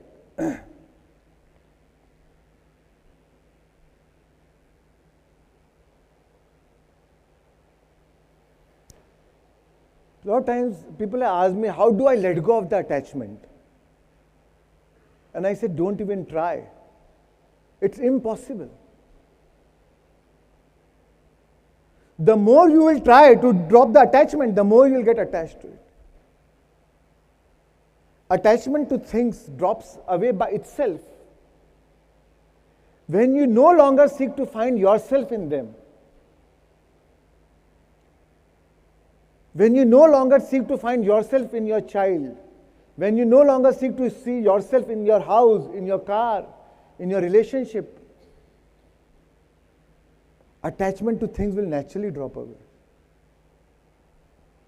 Because the identification, now you don't identify, your identity is not attached to that thing.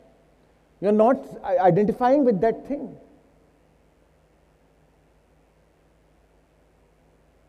Then, when the identification drops, then the attachment drops.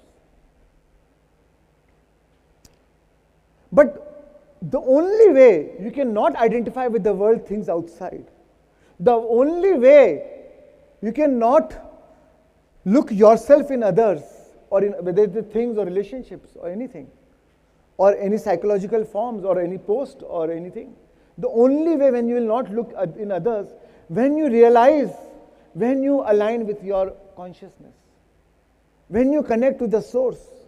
Because we need, it is our need to feel whole, to feel complete. But when we don't know that we are complete within ourselves, then we look for, search for it outside. क्योंकि किसी ने ये बताया ही नहीं था. Whole society conditioning is कि बाहर से ये मिलेगा तो complete feel करेंगे. But जब अंदर से completion feel हो गया, when this becomes your primary source of happiness, then everything becomes a secondary source. फिर वो क्या फर्क पड़ता है, जब वो है तो ठीक, नहीं है तो ठीक. बिकॉज मुझे मालूम है चाहे कितनी लाइफ चैलेंज आ जाए, मेरे पास पावर है. I'll close my eyes, observe my breath, withdraw from the situation, connect to my inner being, and I feel so happy and joyful. When I feel that, and I know this is permanent with me, what a big solace, what a big comforting thing. You find there's so much of peace which comes in when you know that there's something in you which is always there with you, which is Satya Chit Anand.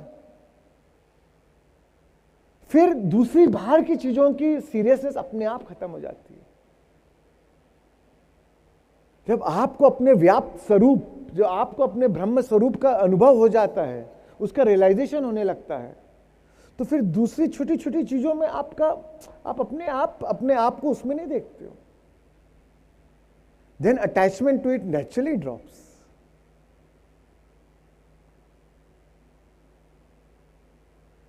If you really want to desire something, then desire your own consciousness, desire your own awareness.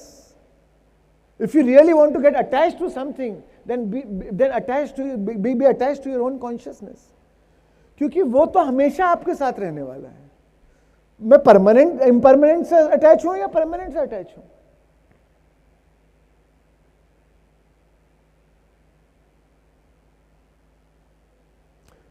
जो life times जो मेरे साथ हमेशा, मैं उससे attach होंगे ना।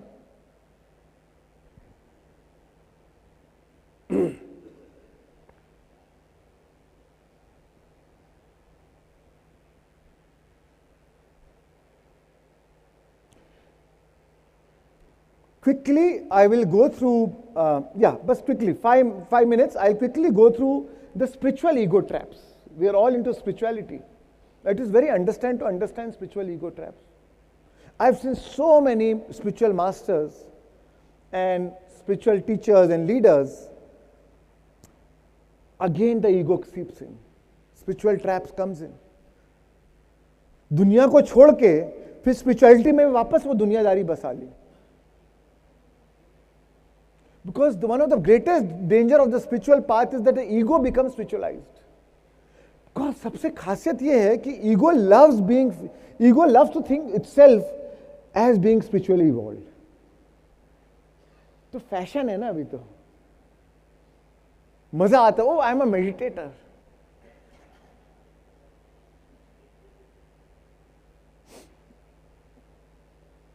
I am into spirituality. Oh,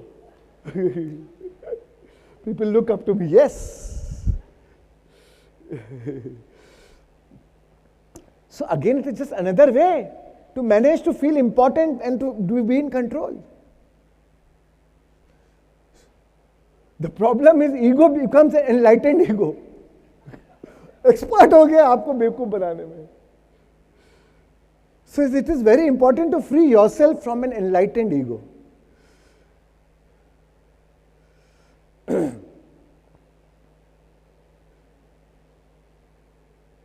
So nowadays there's a common term called spiritual bypassing, right? Sorry.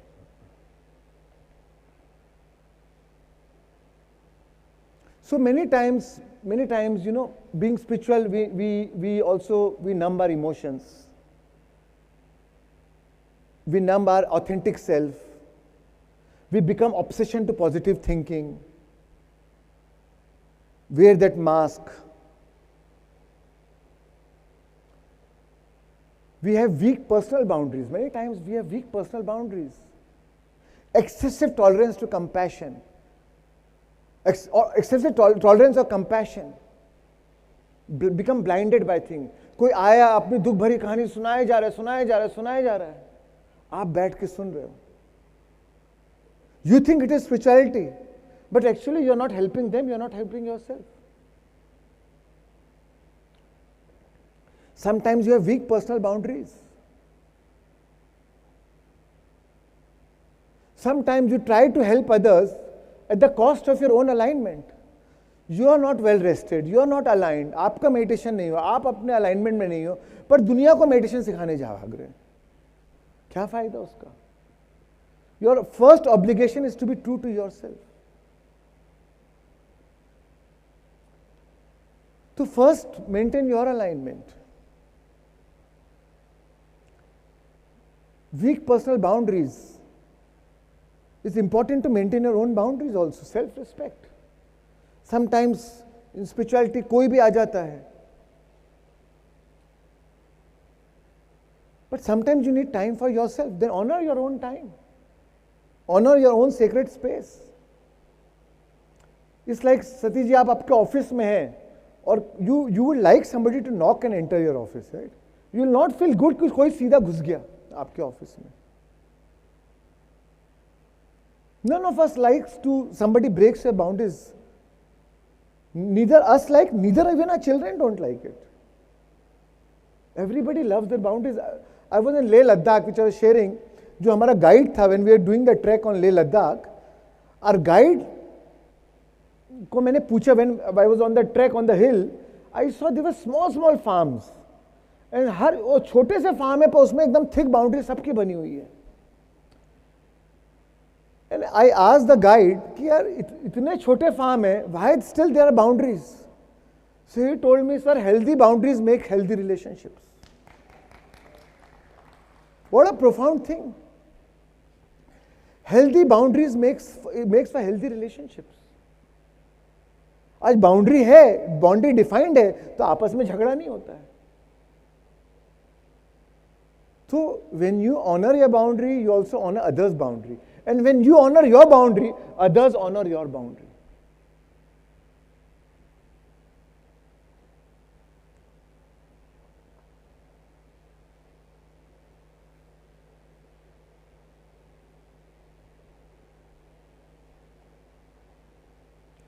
The trap of superiority.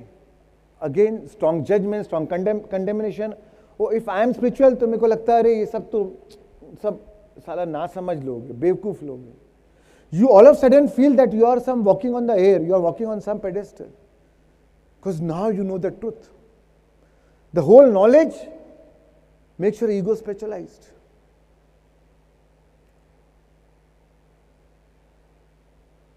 If you are a vegan and somebody is eating non-veg, now you judge them. If you read spiritual books and somebody reads fiction books, you say stupid people. If you watch only spiritual television shows and somebody is reading some gossip material, watching some gossip girls or something, again you think stupid people.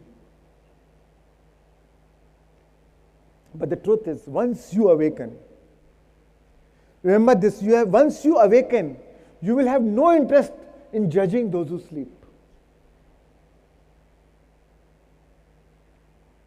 That is a sign of your awakening.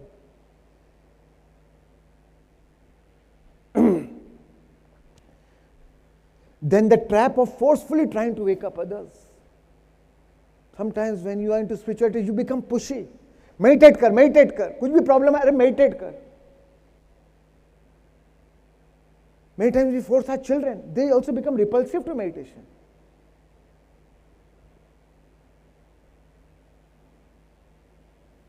Many times the parents feel resentment towards meditation because sometimes the child needed your time, your attention, and you were busy in meditation. And they feel, no, this meditation is my competition. It is taking my time away from my parents. I remember when I did last 10-day workshop here, this year itself, my son, 15 years, was quite upset with me. Because he needed the time and attention.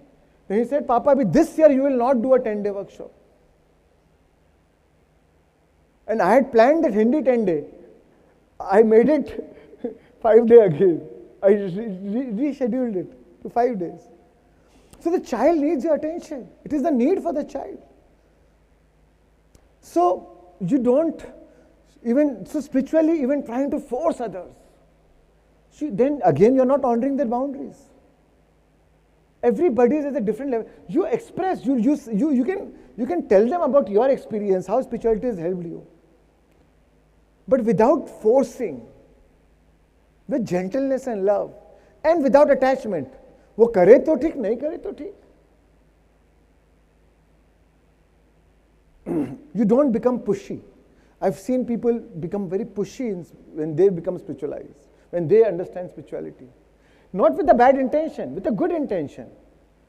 But it is not helping.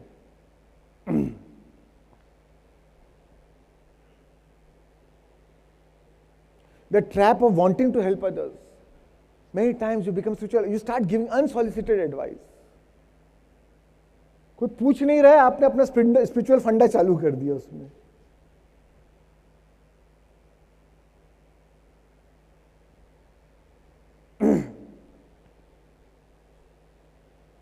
So sometimes you need to know when to talk, when to give spiritual funda and when not to give.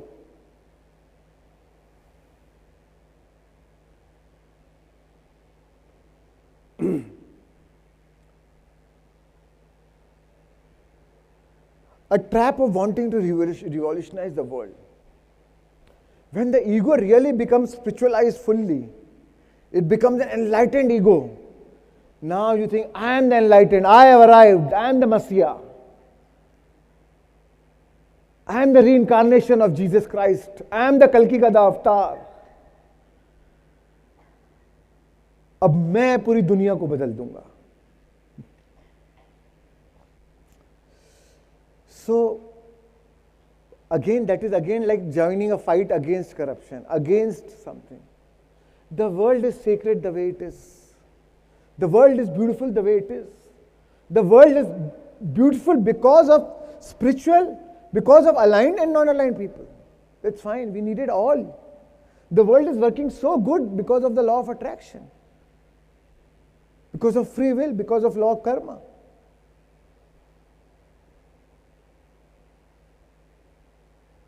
But it is very common in that early stages of awakening to have the impulse to save the world. You are the savior, to save the world.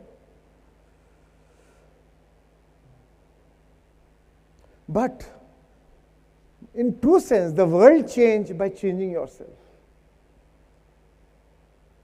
When you recognize the true change in the world comes by changing yourself. Rumi said, yesterday I was clever, so I wanted to change the world. But today I am wise, so I am changing myself. And that is when the world changes, because when they see as your true alignment, when you belong to yourself, the whole world belongs to you. When you find your own alignment, then the world will listen to you. Because then you are not faking it. Rumi said, when the words come from the heart, they will enter the heart. जो शब्द दिल से निकलते हैं वो सीधे दिल में उतरते हैं. Right? So don't think that, oh my God, I have the burden to revolutionize the world. लाखों मास्टर्स आपके पहले आए हैं, हजारों मास्टर्स आज भी हैं जो आपसे बेटर हैं, और हजारों मास्टर्स आपके बाद आएंगे जो आपसे और बेटर होंगे. So don't feel that you have the burden. Do your best and back off. Even spiritual life, even spiritual teaching. Do your best and back off. I don't feel I have an obligation to teach. Oh, I have so many followers now. What if I disappear one day? No, if my inner calling comes, that no, 2 years or 1 year or 3 years, I just want to be in my silence or in my seclusion, maybe I'll do that. Now, do I think that you will not evolve if I go away? It's not at all like that. If it is your soul's calling, you will find master better than me. Maybe I'll help you to give you an opportunity to find somebody better than me. Right? So don't think that you have the burden to now revolutionize the world. Ego loves that. The trap of meaninglessness. In nihilism, right? Ego sometimes spirituality क्या बोलता है? सब नश्वर है, सब बेकार है, सब कुछ छोड़ दो, desireless. When that is coming from a state of escapism, नहीं वो बोला है तो मेरे को तो भाई वो पैसे को छूना मतलब कहीं करंट नहीं लग जाए, पैसा पाप है. Last year I went for a spiritual talk in a big auditorium. There was a big conference going on. So after my talk, just after that there was a talk of some Swami. So I finished my talk and I was leaving. I saw there was a huge commotion going on. So the organizers were saying that जो front seat में first 3 rows में जो भी ladies बैठे हैं, they have to go behind. So I asked them क्यों?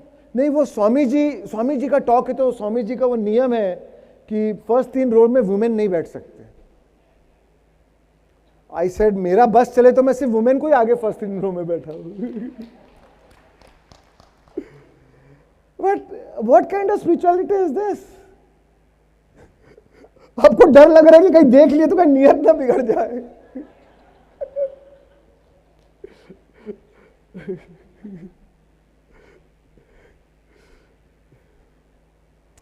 So again you find meaninglessness as things. You start, there's a beauty in everything. The world is beautiful. You have come here to enjoy, celebrate life.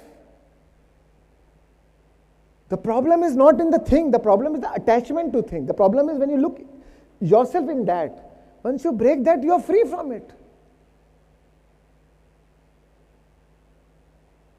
Otherwise आए क्यों भाई, ऊपर ही रह जाते हैं।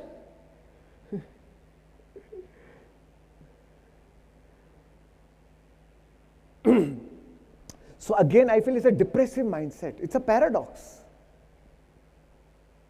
Many times people come to spirituality out of escapism. कि दुनियादारी की रिस्पॉन्सिबिलिटी नहीं संभालना है तो बेस्ट है बाबा बन जाओ, किसी बाबा के आश्रम में चले जाओ, वैसी कपड़े पहन लो, सब कर लो। दुनिया पहले तो आप लोगों के हाथ जोड़ते थे, अब बस ओवरनाइट अब दुनिया आपके पांव पड़ रही है। इससे अच्छी चीज क्या है? लोग आपसे आशीर्वाद मांग रहे हैं।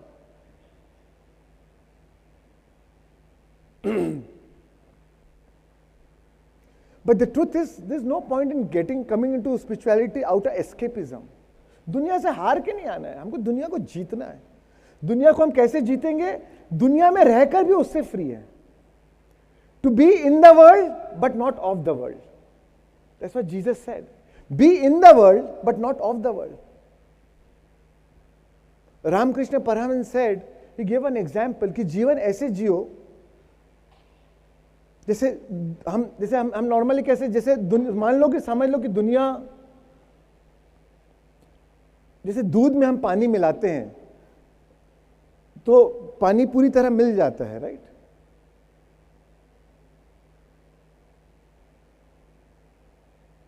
बट जब आप अपने माइंड को स्टिल करते हो और आप दही बन जाते हो, एंड जब फिर वो दही से जब मक्खन निकलता है तो दुनिया एक पानी की तरह है, राइट? अब अगर मक्खन अगर पानी में दूध मिलाओगे तो मिल जाएगा, पर अगर मक्खन को पानी में डालोगे तो ऊपर तैरेगा। तो हमें मक्खन बनना है, पानी में रहना है, बट पानी उसके बावजूद पानी पे हम तैर रहे हैं। To be in the world but yet not of the world, right? Then you are free from it.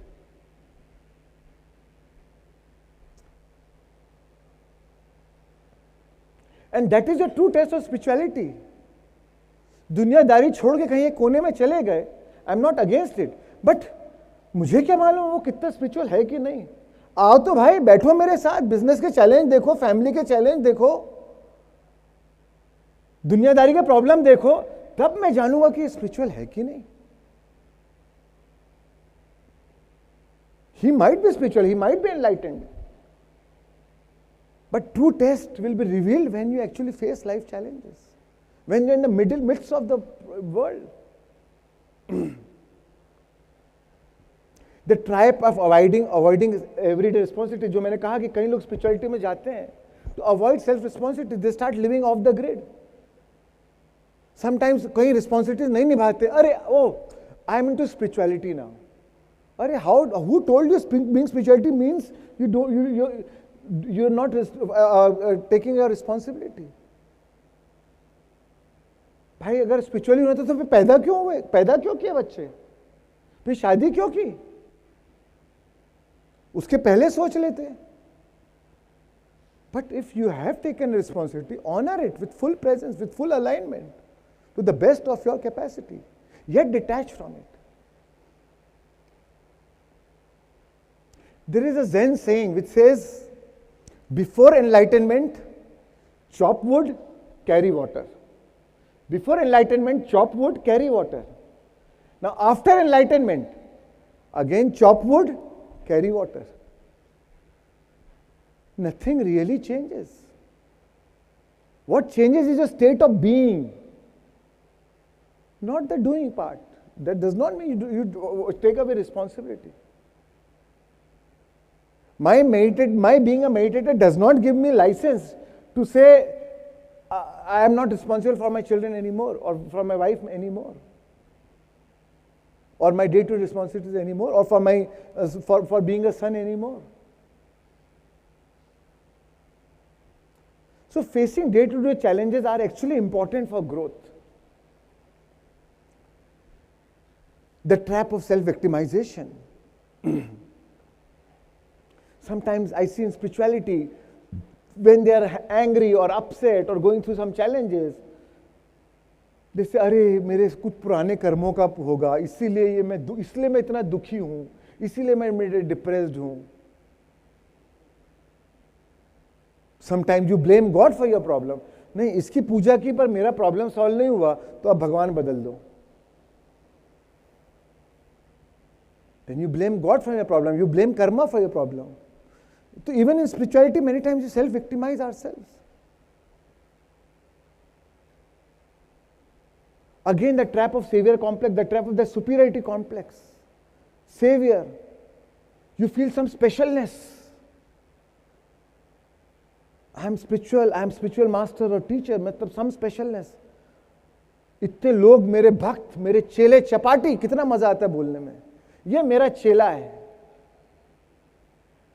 ये सब मेरे भक्त लोग हैं. वाह.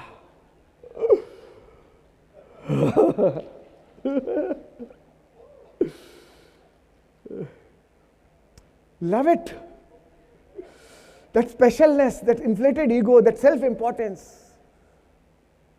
स्वामी जी दया करो, जा तेरा काम हो जाएगा. क्या मजा आता है.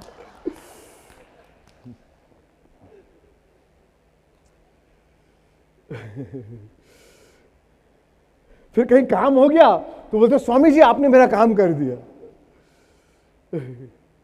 नहीं हुआ तो तेरा कोई पुराने कर्मों का फल है.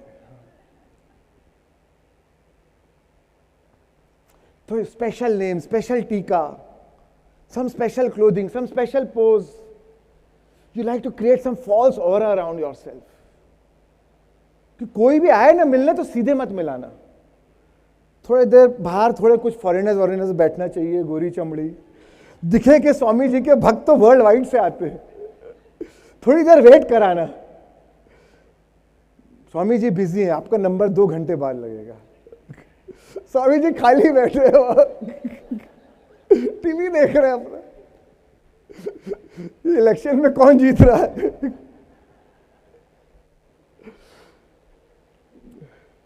So you want that holier than thou attitude, right? एक जोक सुनाऊं स्वामी जी के ऊपर. When Swami ji, great Swami, many followers, many gurus, एक prostitute आई स्वामी जी के पास. One prostitute comes to that स्वामी. अब स्वामी जी की नीयत बिगड़ गई. स्वामी जी के पास एक बाहर का कमरा था और एक अंदर का भी एक कमरा था. स्वामी जी बोले तू बहुत स्पेशल है, उसको अंदर लेके गए. अब वो तो प्रोस्टिट्यूट थी, तो सब हो गया स्वामी जी का क्रियाकर्म. तो दैट प्रोस्टिट्यूट कहे स्वामी जी पैसे.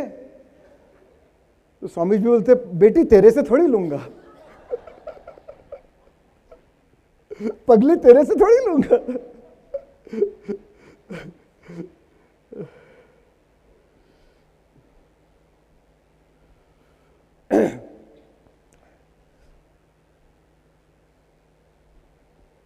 The trap of attachment. The trap of attachment to mystical experiences. Sometimes we get attached. एक दिन कोई ध्यान है mystical experience, now we want to get attached to that experience. Again, it's a trap. अगर अच्छे experience से attach हो गए तो कभी एक्सपीरियंस नहीं होगा तो फिर बेचैनी होगी. या कोई गलत सपना आ गया तो फिर ओ माय गॉड मैंने ऐसे क्यों देखा. So have a mind that is open to all and attached to nothing. We don't get attached to life experiences. We don't attach to our dream experiences. We don't get attached to our meditational experiences.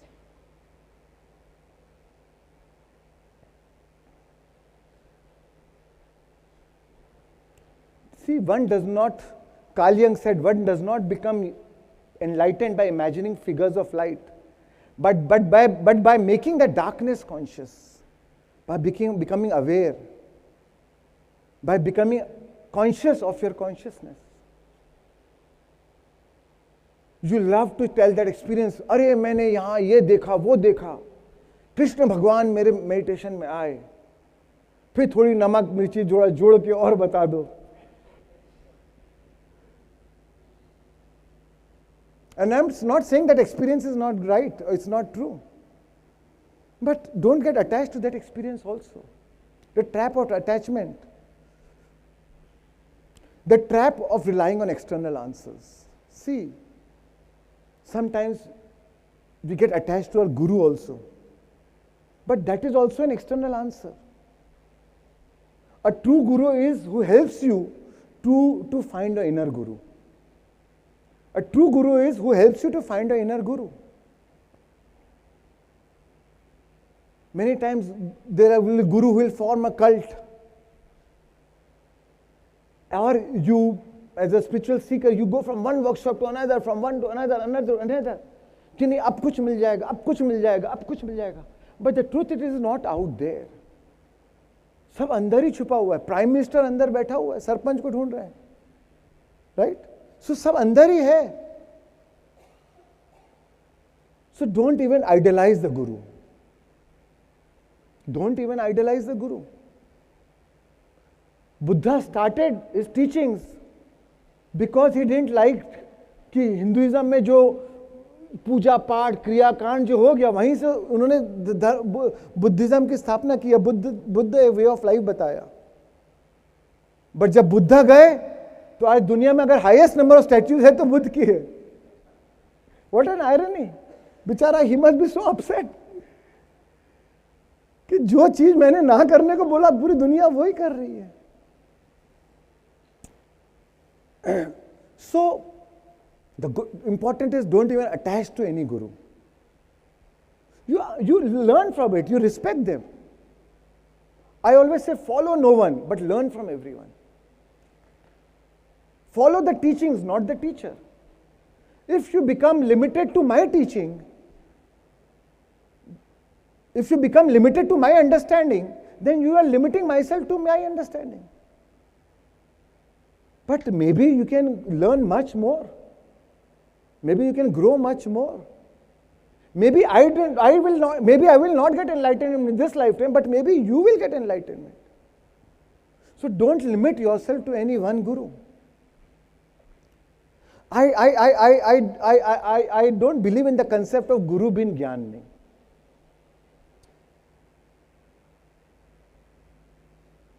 Maybe it was good 5,000 years back. उस time तो ना तो कोई technology थी, ना गाड़ी था, ना घोड़ा था. अब पैदल जाओगे तो कोई तो गुरु चाहिए जो हमसे को विजडम दे, सिखाए.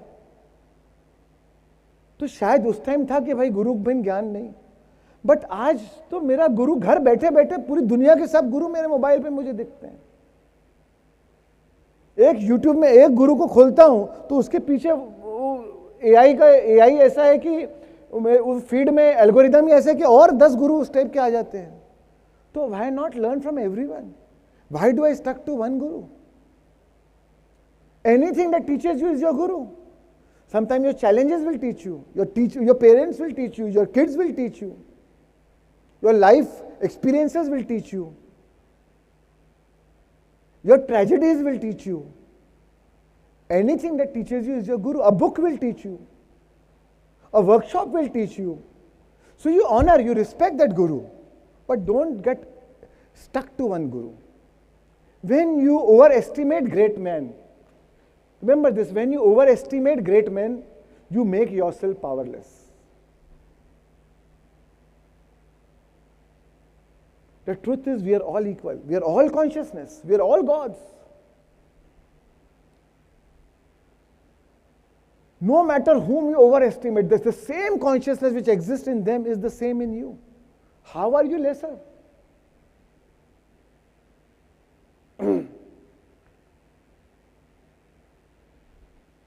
And for a guru, when the ego becomes spiritualized, he'll love you being powerless. Because that is how he's stealing energy from you. That inflates his spiritualized ego.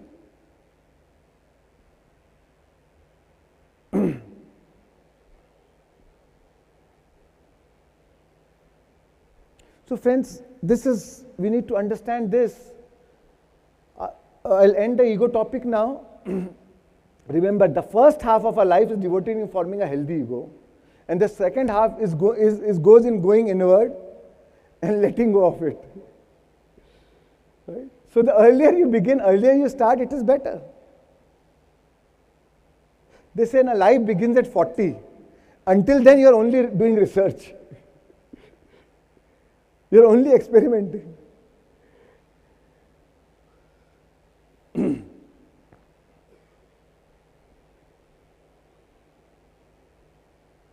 Rumi said, let's be nothing. I heard it lasts forever. When you are something, it can never last forever. But when you become nothing, that nothing lasts forever.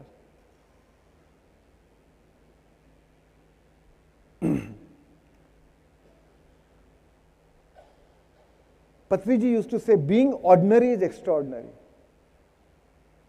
The sign of your enlightenment is in your ordinariness, not in your extraordinariness.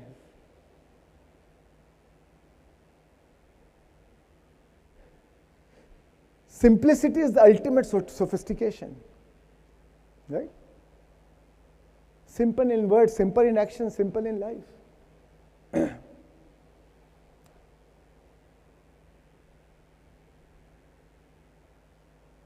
And the reason the man suffers because he takes so seriously what God's made out for fun, what God's made for fun.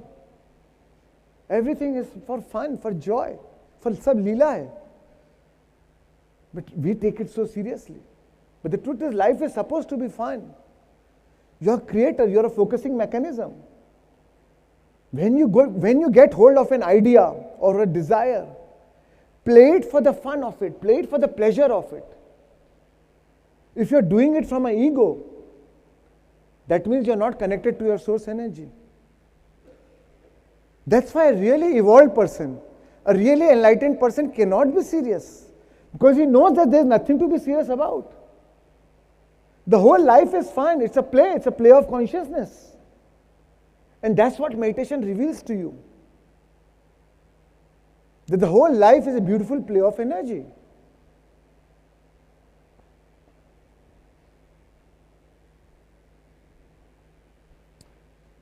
Rumi said, oh drop.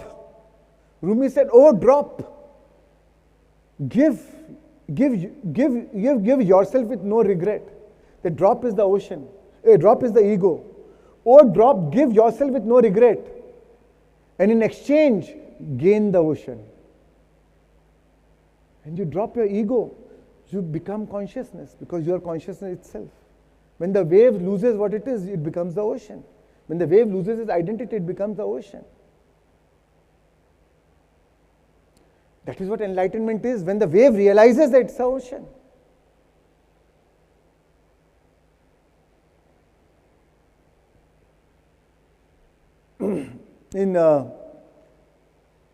Jesus said the world is a bridge. The world, we come into this world, but the world is a bridge to go from one place to another place, from one lifetime to another lifetime. The world is a bridge. Pass over it, but do not build over it. उसको cross तो करो, पर वहां मकान मत बना लो. पर हम क्या करते हैं, जैसे कि हम परमानेंट यहाँ रहने वाले हैं, अपना मकान बना के बैठ जाते हैं, अपने आप को आइडेंटिफाई करके बैठ जाते हैं, इतना अटैच होके बैठ जाते हैं. Thank you so much.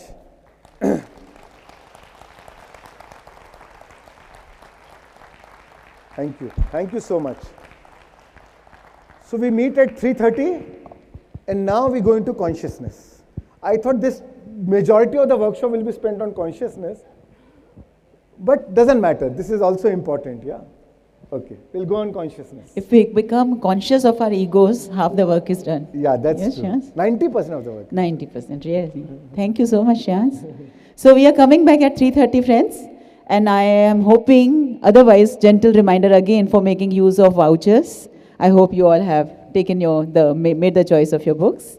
So we are coming back at 3:30, and tonight, I hope you have read the message. There is a change in the venue for our dinner. So instead of amphitheater, it will be divine dining, where we are going for lunch. Thank you so much, and see you back again at 3:30. Thank you.